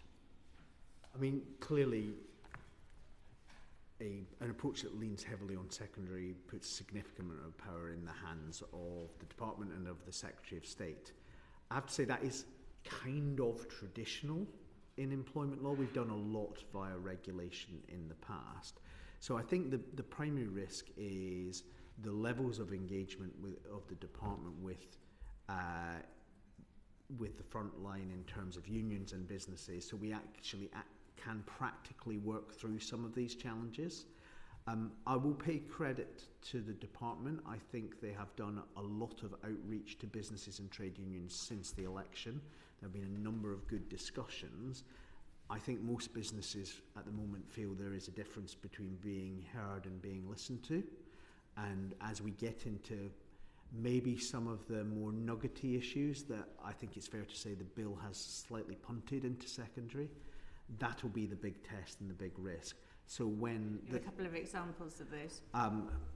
The best single example, day one, unfair dismissal rights. I think we got a bit lost talking about how long the statutory probation period should be. I'm really interested in how do you sack someone on competence during the statutory period? What's the process? We have history here, and I'm afraid to say both my former employers at the CBI and Antonia's former employers at TUC were guilty parties on this. We created something about 20 years ago called the Statutory Dispute Resolution Mechanism, which was a lawyerly nightmare because we didn't properly test it. So if we think about something like, well, what is the test for dismissal on performance during the statutory period, that's an example where something could go really badly wrong and we end up feeding that incredibly long wait time for ETs, or it could go really well. And I think one of the roles for this committee and for scrutiny of the secondary is just to make sure that those conversations have taken place as the secondary comes forward. Thank you. Mr. Lillis, same question to you. Possible risks of Employment Rights Bill being, that many aspects will be decided after the bill reaches royal assent. What risks do you see in that? Well, I've spent my life trying to improve workers' rights and improve legislation that actually helps workers. So I'm, as I said at the very beginning, really, really pleased to see the Employment Rights Bill come in.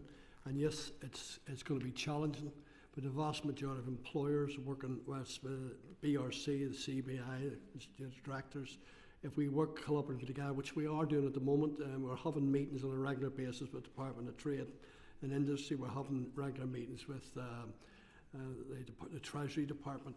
We'll find ways to it. I think we're all there to come up with solutions, but ultimately it's about making sure that workers are treated fairly, and it's not just one-sided flexibility. And I would have the opinion very, very clear over the last 15 years, it's been one-sided flexibility. And I say it for this reason. I don't want to be trying to score points, but I've been a senior official with my organisation for 20 years as a senior official. In the last 14 years, I've had 2 meetings with 2 Conservative Ministers, Secretary of State for half an hour, and an Under Secretary of State just before the election for about 45 minutes.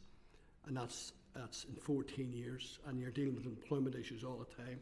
And in the first, probably, if you use the reference of 100 days, we've had probably 25 meetings with Secretaries of State, Under Secretaries of State, civil servants, etc. And that's the difference. That's the difference, being able to have that sort of engagement, being able to talk through what the issues and concerns are, and working with the employers. I don't want to be causing any more problems for employers, but we need to have it, it has to be balanced on both sides. I think we're starting to get there. So I welcome where we are. I'm not saying there's not going to be sort of concerns and issues, but we'll work our way through them. And the way the government has structured it through the consultation, I think it's working, and it's working really well. And we're starting to find our way through the areas of concern that employers have. I have areas of concern, I said, with the low hours within the bill, I think should be taken out. The regularity should be taken out. There are things that should be taken out of the bill, and we should have the 12-week reference period front-facing in the bill. But they'll all become a matter of these committees and discussion with MPs, civil servants, and hopefully we get the right outcome. Okay. Well, that's been an extremely illuminating session. Thank you so much indeed for sparing us the time this afternoon. That's been incredibly helpful in helping us frame our recommendations. But that concludes this panel. Order, order.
Appreciate it. Sorry, we're running slightly late.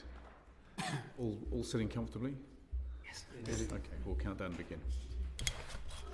Order. Welcome to the second panel of the Business and Trade Committee's session today, investigating the government's Employment Rights Bill and the state of industrial relations in the UK. Thank you so much to our witnesses for joining us this afternoon. We know this has been an incredibly busy period for you over the Christmas period, and we're really grateful to you for your time in joining us today.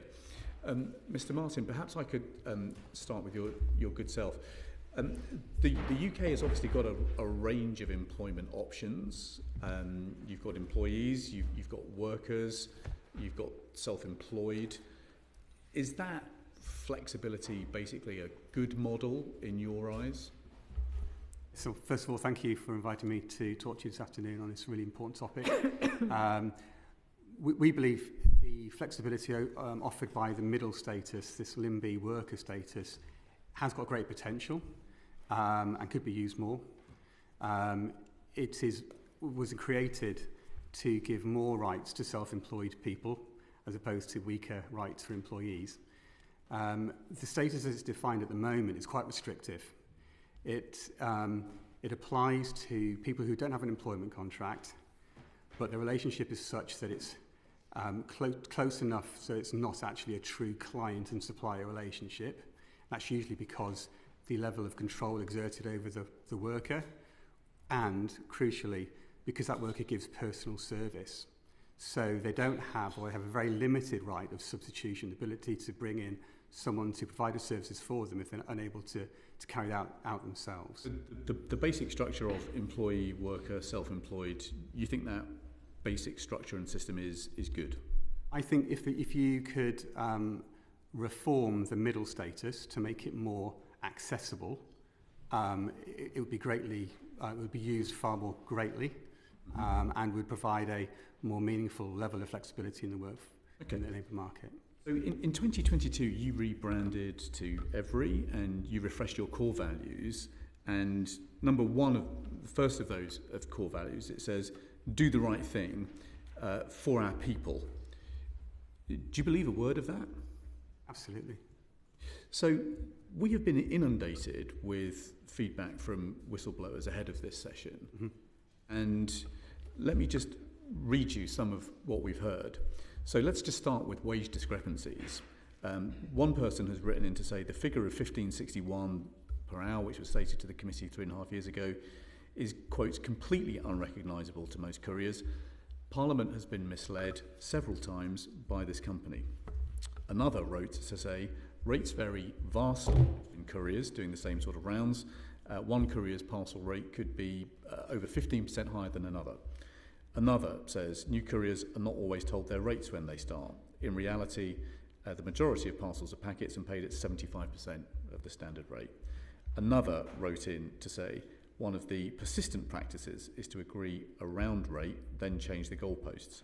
Another wrote in to say Evri is renowned for their computer system that never gets anyone's wages correct and robs thousands of pounds off couriers every month. There's no telephone contact system to fix things.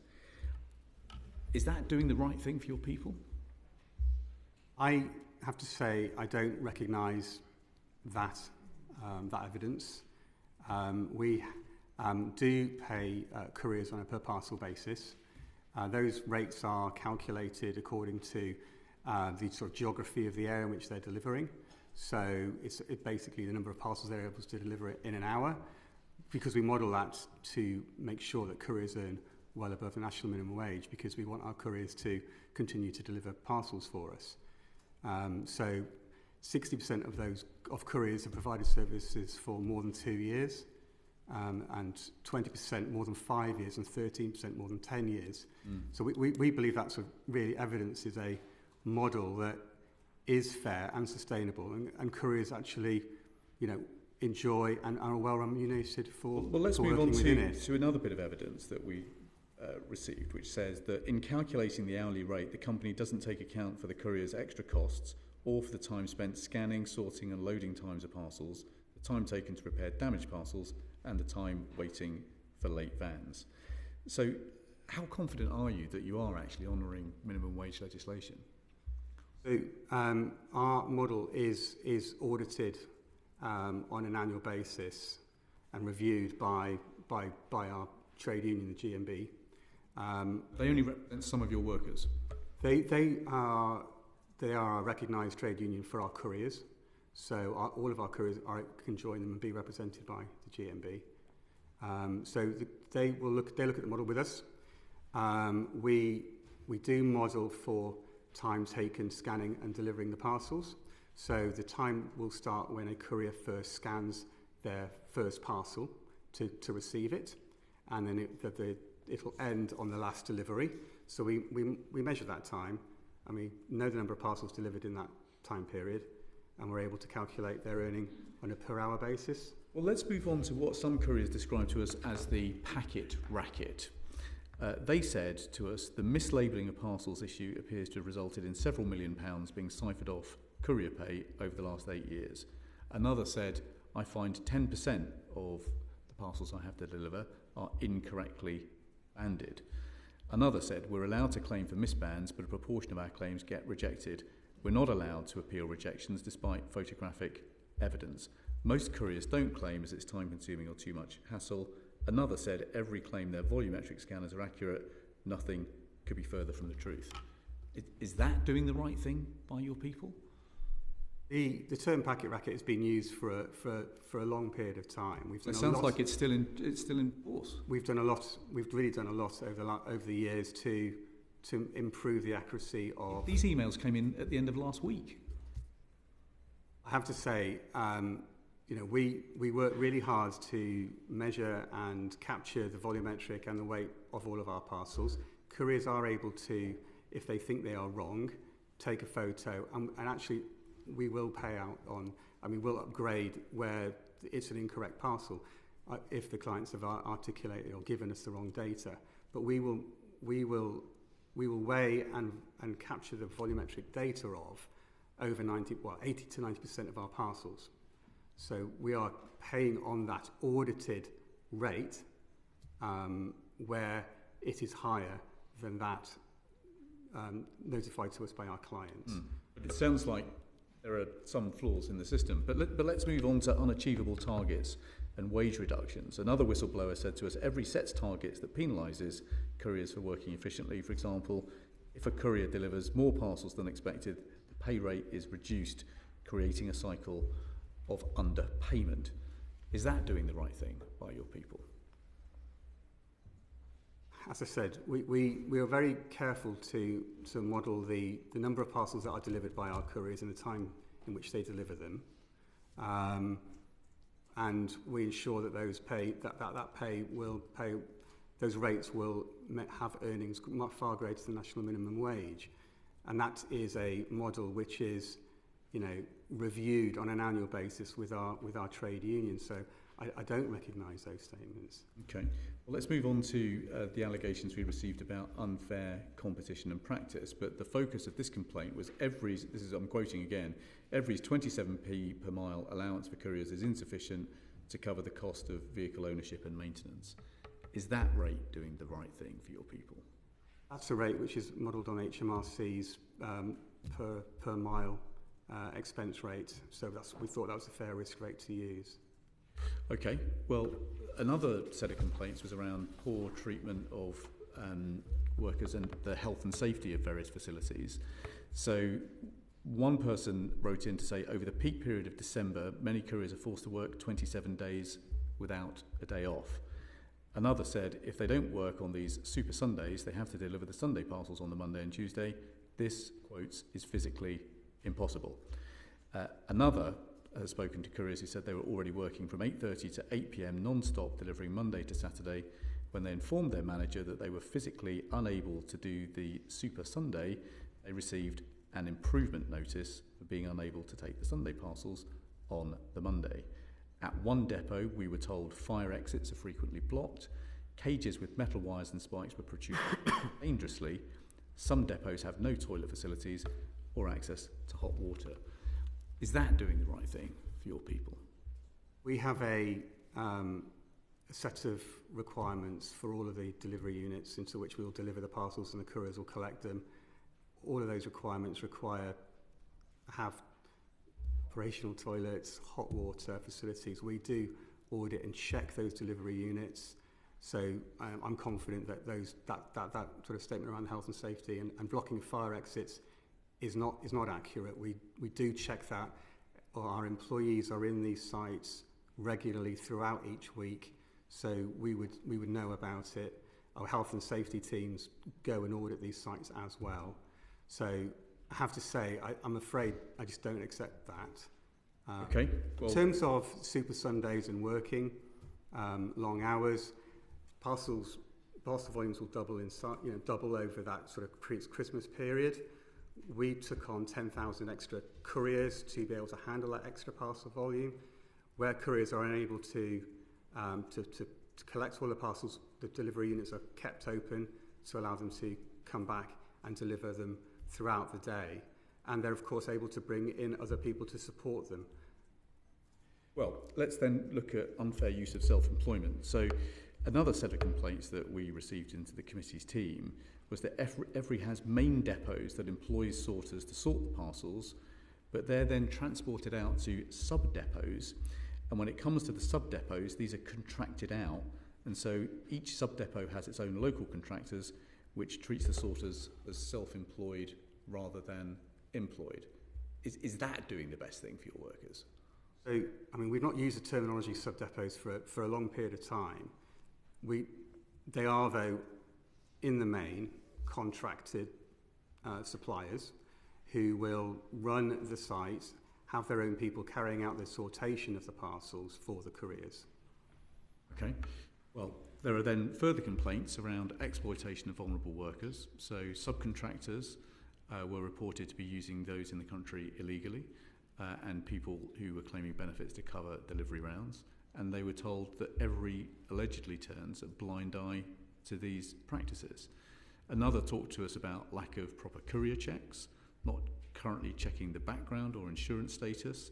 And then there were many complaints around couriers who were raising issues with Evri management and basically just being given a cold shoulder. Is that a good way to put people first?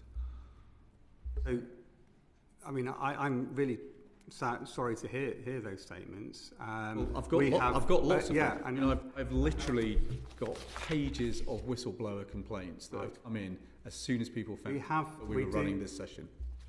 We do have a code of conduct which is on display in all of these delivery units where the couriers will collect the parcels from, which clearly has a anonymous whistleblowing number on it as well, as my email address, as a company secretary email address, so they can write directly to me and my team will investigate.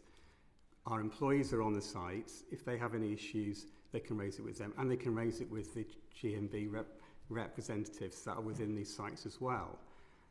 So we have lots of ways in which we can gather in these sort of claims. And I have to say, these are not things which I recognise or brought to me directly from couriers or the GMB. When I put the list together, wage discrepancies and inaccurate payments, unfair use of self-employment, unfair practices in parcel funding, unachievable targets and wage reductions, unfair competition practices, poor treatment and health and safety issues, bullying and intimidation, exploitation of vulnerable workers, lack of proper courier checks, failure to address couriers' concerns. What workers and couriers describe to us is not a partnership agreement with Evri. They describe a slave driver's contract. And so I'm curious as to how you're not picking this up when our inboxes have been flooded ahead of the session. I'm also curious of that. We have numerous, as I've mentioned, numerous ways in which couriers can flag any issues to us. In addition to that, we have we survey our couriers twice a year to find out what their sentiment is and to take any feedback. None of these 10 issues came up? Not that I'm aware of, no. I mean, something appears to be going wrong on the shop floor. Our couriers will have frustrations around the services that they provide. Things like it's their fault. It's the courier's fault. No, things like parcels not being delivered or being available for them when they arrive at our delivery units for collection. That's the sort of typical issue that they will face, which we work with them to try and solve. But but we don't always get it right. But as I said, there are numerous ways in which our couriers can tell us how they are being treated, and I have to say, I just don't have those emails flooding my inbox. Well, we do, I'm afraid. So, with the new Employment Rights Bill, how will your model need to change? And what will this conversation feel like in 12 months' time once the bill's gone through, do you think? Well, so the employment bill at the moment we're supportive of it virtually in its entirety. We work hard with our trade unions, the GMB and USDAW, so we're supportive of the trade union elements of the bill. we're supportive of flexibility from day one. We have that already within our employee network. And, you know, day one rights we're supportive of. And as with a single enforcement body, you know, we were very supportive of that. So the bill at the moment, we don't have any concern about at all.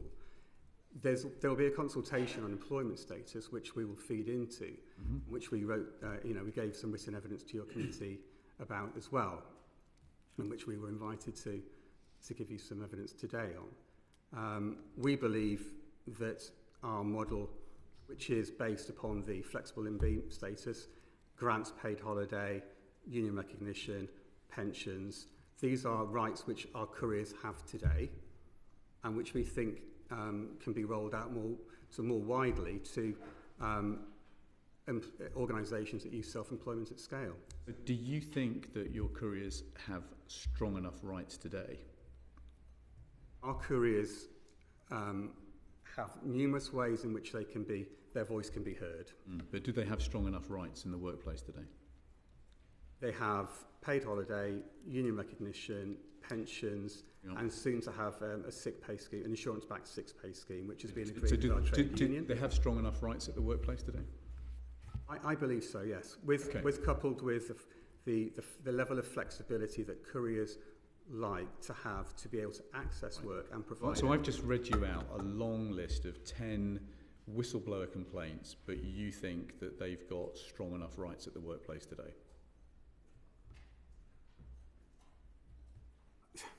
I'm unsure as to how those whistleblowing complaints could be sort of enforced. You know, we would, if we heard about them, we would investigate them, of course.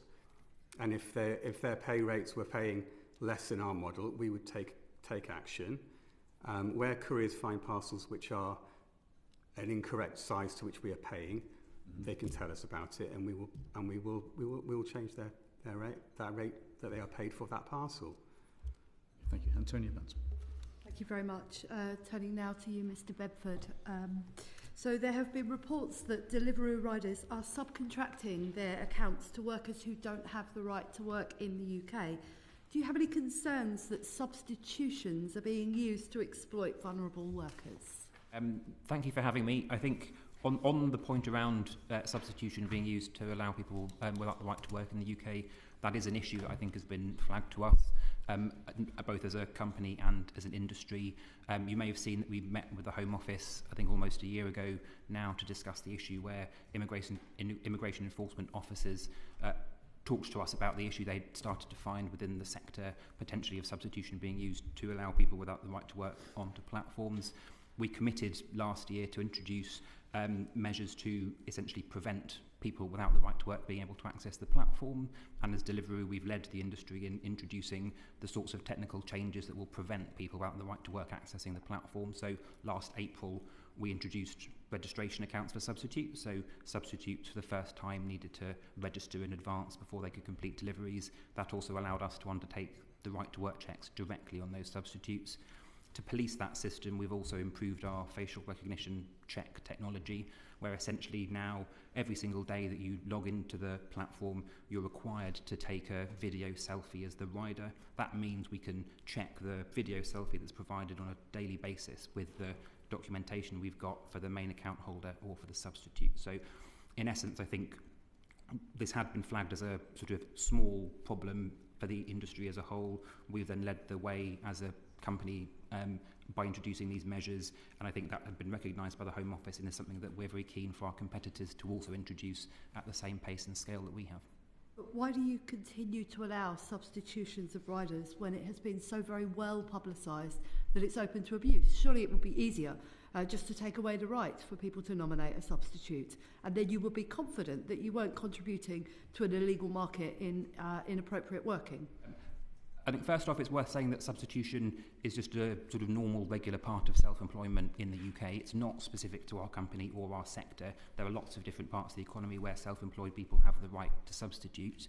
I think I'd also say that simply just removing in law the right to substitute won't prevent people who want to break the law from abusing it. We're dealing here with people who are trying to sell their accounts to people without the right to work, so they're already doing something they know is wrong. I don't think legally making it illegal would be something that would necessarily deter them. The way to stop people trying to abuse our system is to actually introduce robust technical measures that we've done to actually stop them doing that and to destroy that secondary market of people trying to sell accounts to people without the right to work. So now they've got to register their substitutes, and there are facial recognition checks taking place on a daily basis to make sure that the person who's registered is the person on that account. That's the way to solve it, and in doing so, people who are legitimately using substitution, which again is a normal part of self-employment in the UK, can carry on using that, and you're not taking away the rights that they are enjoying as a self-employed individual. The other way, of course, to deal with the issue of inappropriate use of substitution is for the employing company to recognise that its workers are in fact workers rather than self-employed. Why do you continue with this idea that these workers are self-employed rather than workers with a responsibility to your company who are under the direction of your company?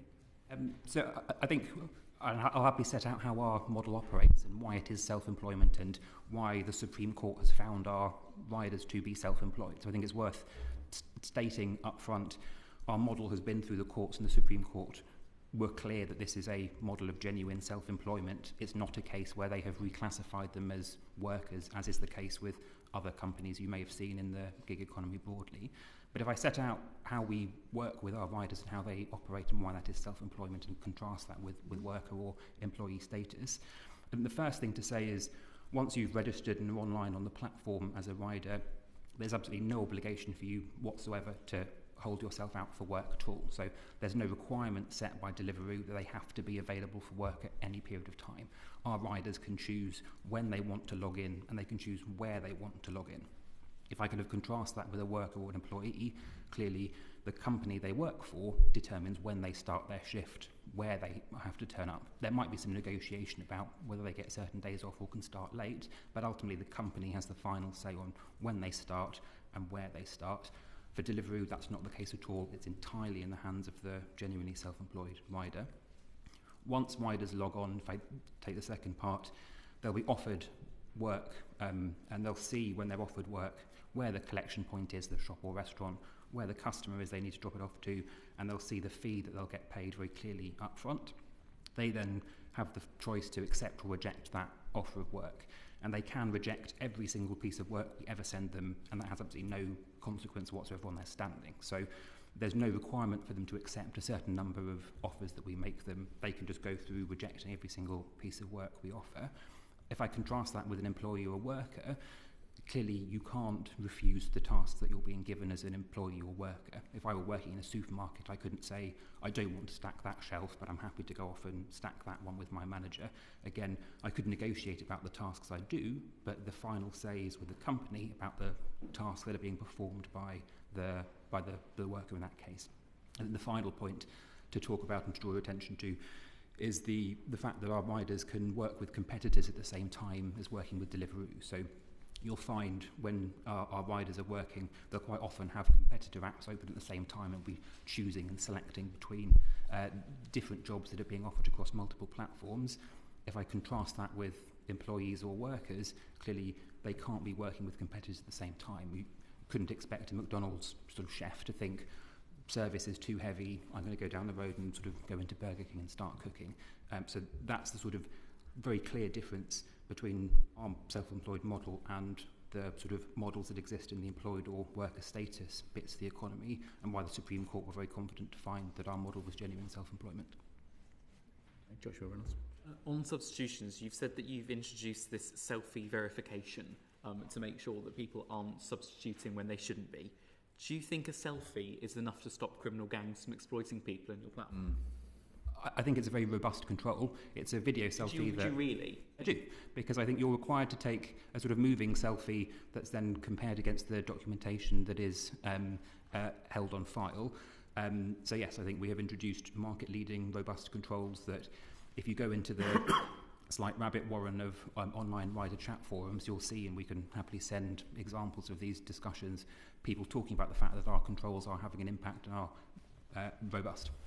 Your rider website says that if you allow substitutes to complete orders on your behalf before the verification, then the rider account will be terminated. How many rider accounts have been terminated because of something like this? So if I give you the numbers, and I'll put it in the context of our overall active fleet, since we introduced the substitute registration feature, we've had around 6,000 substitute accounts registered. That's about 5% of the total number of riders we've got, just to give you some context. So that's the number of substitutes. We've stopped around 2,500 accounts from for substitute accounts from being kind of finalised. That number, and we don't have the breakdown internally, but that will include people who started the application process and didn't complete it because they just decided they didn't want to. It will also include people who failed the right to work checks. Some examples I've seen are where people were applying with the wrong visa type that wasn't permissible under the self-employed scheme. So, but in total, so therefore, not all of that 2,500 are people who failed right to work checks, but it will include a proportion of them.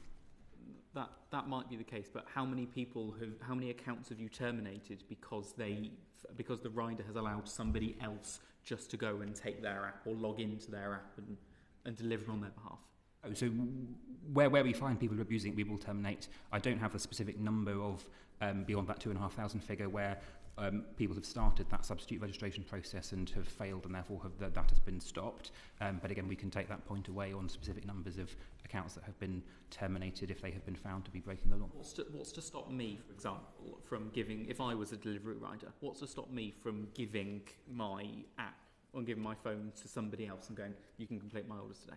I wouldn't recommend giving your phone to other people, but I think if you were, if you sort of were trying to do that to get around the facial recognition checks with the software, again, I think you'll find that you'll be required to take a selfie within every 24 hour period. So I could do that, couldn't I? If I lived with somebody that didn't have the right to work in the UK, I could log in at 9 o'clock in the morning. I could do my video selfie and give my phone over to somebody else for the day. They could complete shifts on my behalf, work illegally, and then give it back to me that evening, and I could do the same again the next morning. I think that would be difficult to achieve with the timing of when our facial recognition checks would necessarily take place. So I think it would be complicated. But I think if we think about where we were as in... How would it be complicated? Sorry, if a facial recognition check came up, for example, could I not just close the app and go home for anything? No, until the facial recognition check has been completed, you won't be able to complete delivery. So I suppose logistically... I think logistically, that example, you'd need to be with the person clearly, or that you need to be in very close contact for that sort of thing to happen. So I think if you were trying to just sort of sell this to someone else because you wanted to make money, this would be challenging because you then clearly need to be in close proximity to them every 24 hours. But I think if we living together in a caravan camp outside Bristol, for example. I think if we look at where we've moved as an industry and as a company, we've introduced these checks and they are significantly more robust in addressing the problem of substitution. We'll happily take away that point around can they be made even more robust. There are additional controls that we're introducing this quarter to make our process even more significant. So it will also trigger a facial recognition check if the app detects a different device is logging into it. So in the example, if you were to do the facial recognition check, log out, and then someone else tries to log in on their phone, it will then trigger a second facial recognition check to try and prevent that sort of abuse. Those are the checks that we're continuing to roll out. But I think, again, if we were to step back, as a company, we've moved significantly far in clamping down on this problem. There is evidence online in wider forums that shows these are having a positive impact. We've gone further than our competitors in the UK and would want our competitors who aren't on the panel to introduce the same sorts of measures that we've taken.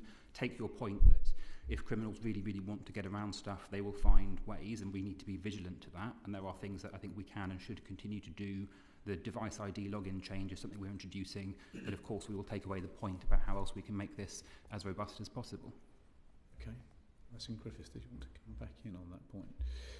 I think you were about to say that you weren't 100% sure that your competitors had the same kind of robustness to their checks. So they don't have the same robustness of checks as I currently understand it today, and I think in our conversations with the Home Office and as recognised by the Home Office, Deliveroo had gone further and had led the industry in introducing these sorts of measures. So if the Employment Rights Bill was amended in ways that began to introduce a different kind of regulation to self-employment, perhaps changing the balance between some of the definitions of when somebody was self-employed and when perhaps they were an employee and a worker, how would you respond to that? I think we would... It depends entirely on, I think, the terms in which status changes were being discussed. I think the point we tend to make in this is that we're offering a form of work that is incredibly attractive to a lot of people and is drawing in a lot of people to the labour market who otherwise wouldn't participate, because this form of fully flexible work allows them to work, earn and pay tax. I think our position generally is that flexibility needs to be protected. Of course, there's a debate to be had, and a genuine debate around the sorts of protections and benefits that genuinely self-employed people get. And I think we would welcome a discussion in the course of the consultation on status that looks at the benefits and protections that genuinely self-employed people have. So I think if that was a discussion, the way it were framed, I'd welcome that and think that would be a good step forward, something that we support and something that the GMB, who represent our riders, would also support. And in that consultation on single status, where do you think there could be, from your company's point of view, room for improvement in today's regulatory regime? So I think the first step, and this is not necessarily linked to single status itself, because that's clearly merging worker status and employee status, which on the face of it wouldn't affect our riders who are genuinely self-employed. But I think as part of that discussion, if there were steps that could be taken to allow companies like us to provide additional benefits and protections on top of the things we already provide, that I think would be a very good first step. We unilaterally as a company provide insurance-backed sick pay and parental payments. Mm-hmm. That's not something that self-employed people clearly get as a right, but it's something that we offer because based on discussions with our riders, it's something that they find valuable and makes our proposition more attractive on top of the flexibility. So doing more things like that, I think, would be a good step for the bill to allow us to go further. Thank you very much. Quick point. Great. Mr. Dudech, what motivated Uniqlo to hire freelancers over agency workers to manage your Christmas period? Well, thank you very much for having me here. And perhaps not everyone might know Uniqlo, so allow me to just give some context. We've been in the UK since 2001. We have 20 stores. We are fully briefed on Uniqlo. All right. You can cut straight to answering the question. Yeah, so to put it in perspective, 99.5% of our workforce is directly employed, and all those colleagues, they are guaranteed hours. To answer directly your question of why have we gone that route, it was a trial, and the main purpose was we were struggling to staff some of our regional stores. And that trial totaled 3 weeks from the 26th of November to the 15th of December. It was a total of 22 shifts for 165 worked hours. In context, Uniqlo last year in the UK, we worked 1.7 million hours, our colleagues. So I just want to make sure that I stress the fact that it was very short in time and also in length, and it was coming out of a need of fulfilling some staff shortages that we were identifying in some of our regional stores outside of London, where the accessibility of talent isn't as readily available. But we stopped. Yeah, so that doesn't really answer the question, because the question was why freelance over agency? Because we understand, you need to manage busy Christmas peaks. There are staff shortages in certain parts of the country and so on. But why freelance over agency? As a business, we're always trying to find new ways to bring people in our company, specifically for the areas where we trialed this. I just want to emphasize that this trial was not for all the stores in the UK. It was only specific to areas where we were struggling to find talent with our existing channels, which is obviously direct, but it's also we are working with a normal agency. We couldn't find enough sufficient talent to gap. It was peak season, which you couldn't get enough people through agencies, so you tried freelance. Precisely. Okay. What were the paying conditions for those freelance workers? The paying conditions for those freelance workers? They were How do they compare to the permanent staff you talked about? Exactly the same. So the salary that we offer to the freelance workers are exactly the same salary that we offer to our own employees that are directly employed from us, and that is the real living wage both in London and in suburban areas. Did that answer your question? It did. Sorry, what was their entitlement to holiday pay? If their terms and conditions were exactly the same as your directly employed workers, what was the entitlement of your freelance workers to holiday pay? Sorry, ma'am, perhaps I misunderstood. The question was about the wage amount. No, the question was about what are the we're interested in understanding from the full range of benefits that are offered to full-time employees, what was the package that was offered to freelancers? Was it 100% the same, or were there differences? So when we hire directly, we offer a wide plethora of benefits, specifically maternity, paternity leave. We offer holiday entitlement. We offer bonuses as well.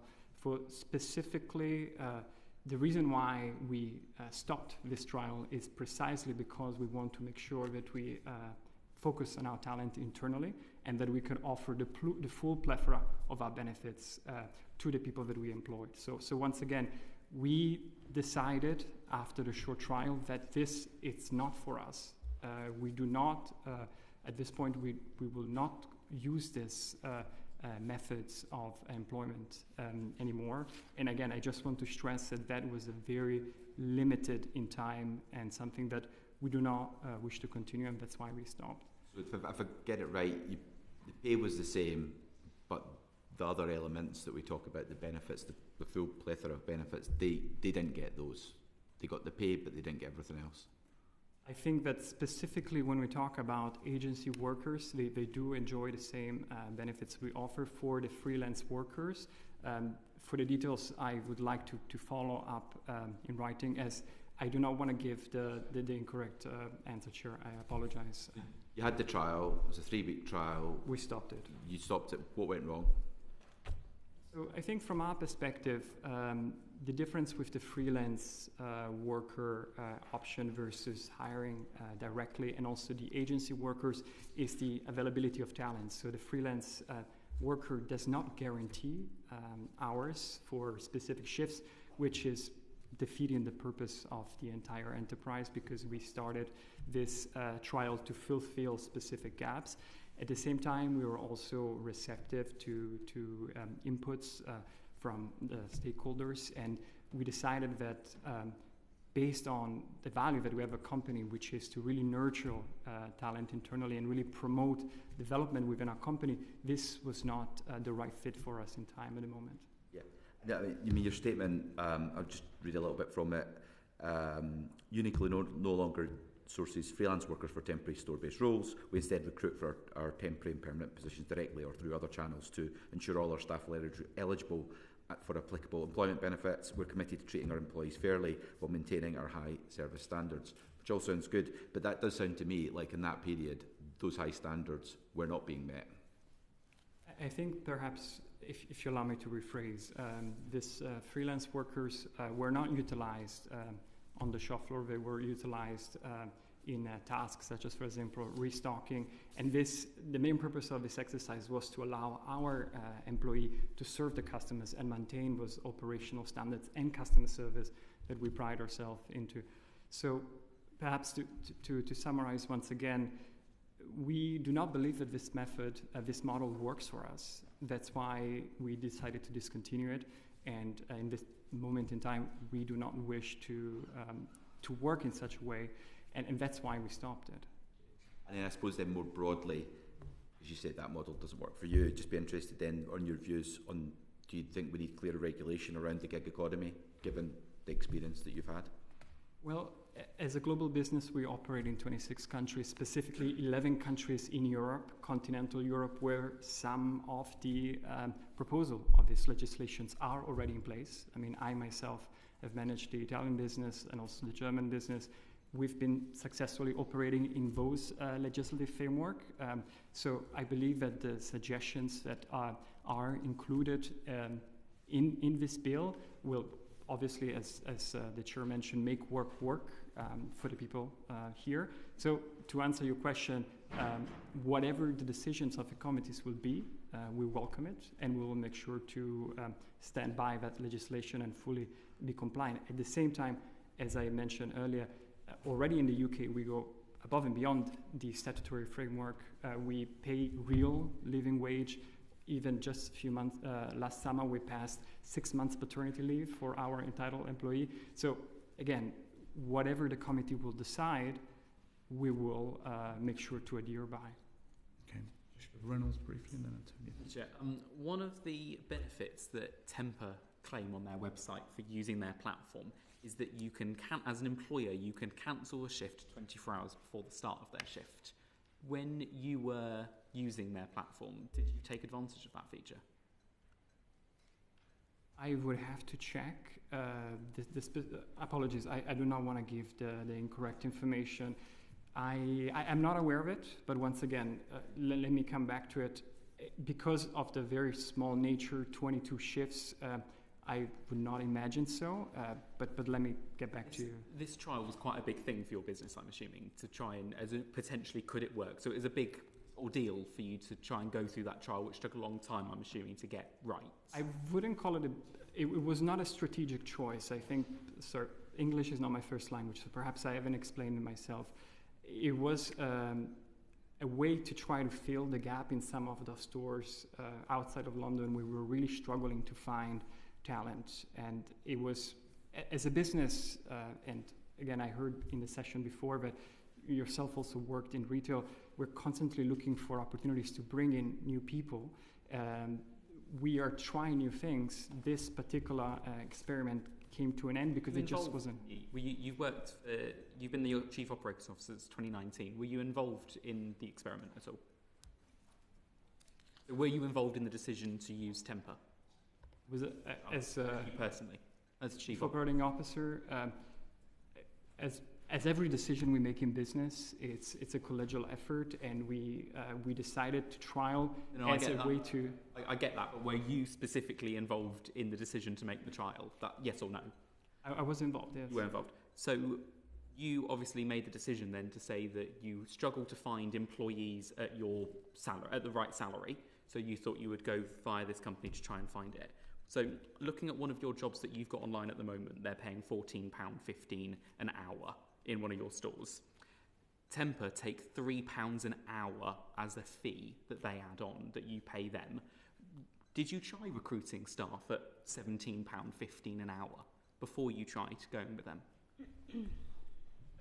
Honourable Member, I'm not very familiar with the details of what you're mentioning. I apologise.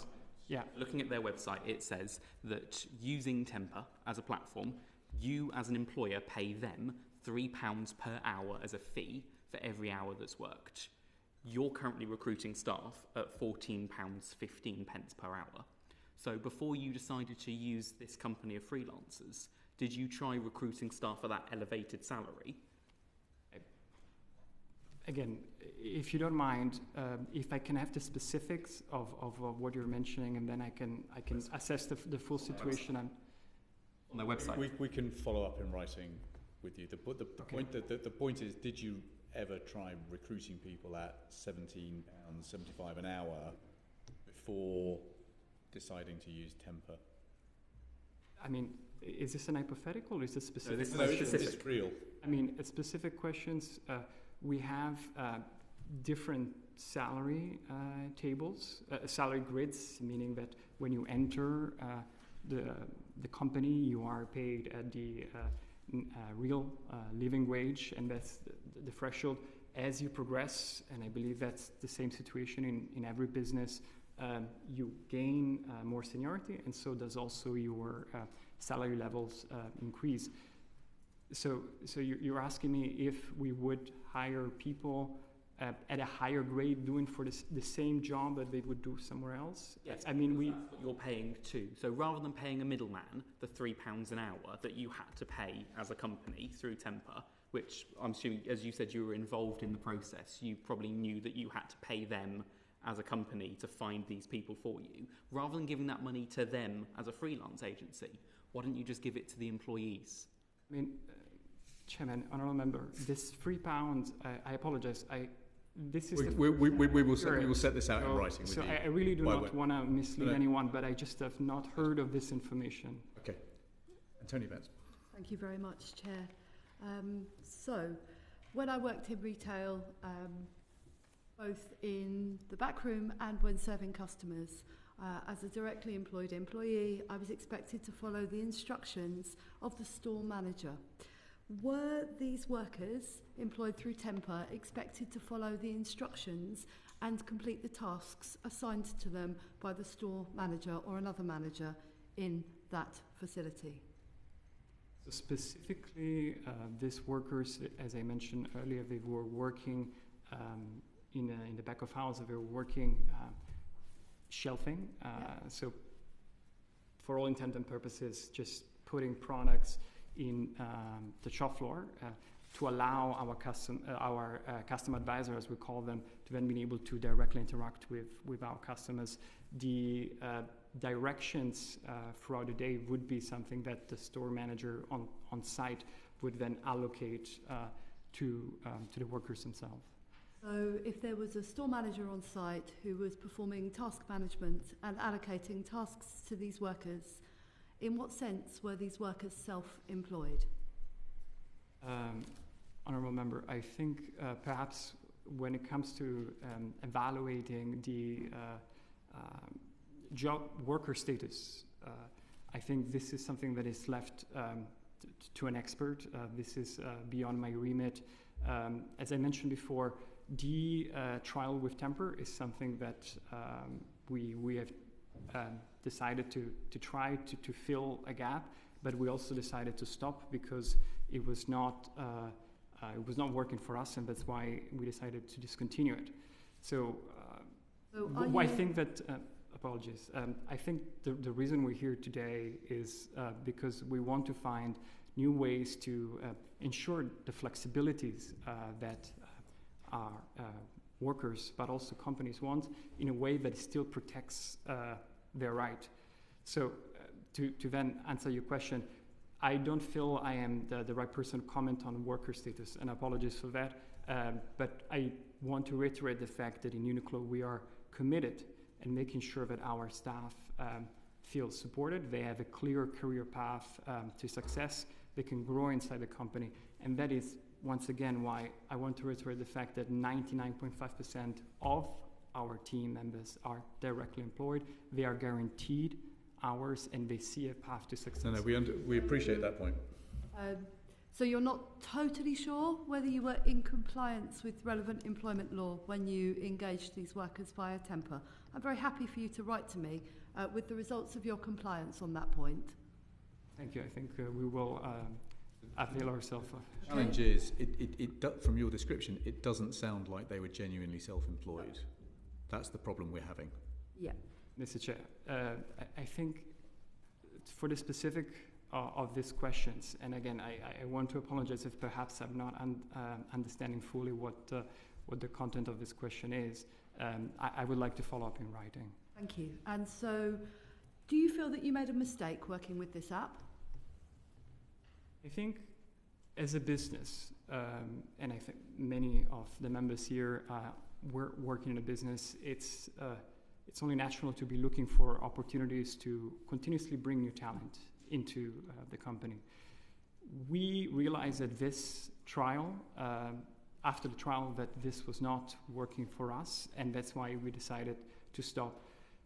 Again, it is our opportunity to continuously try to find new ways to have that talent.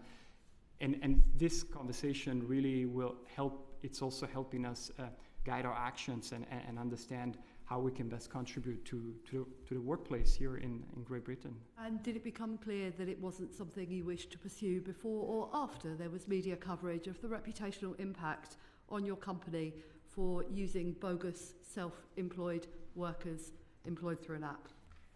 So the trial, again, for transparency, the trial ran from the 26th of November until the 15th of December. So the duration of the trial was always established, and the locations of the stores were selected. As I highlighted before, it was always meant to be a trial, and then we were able to reassess.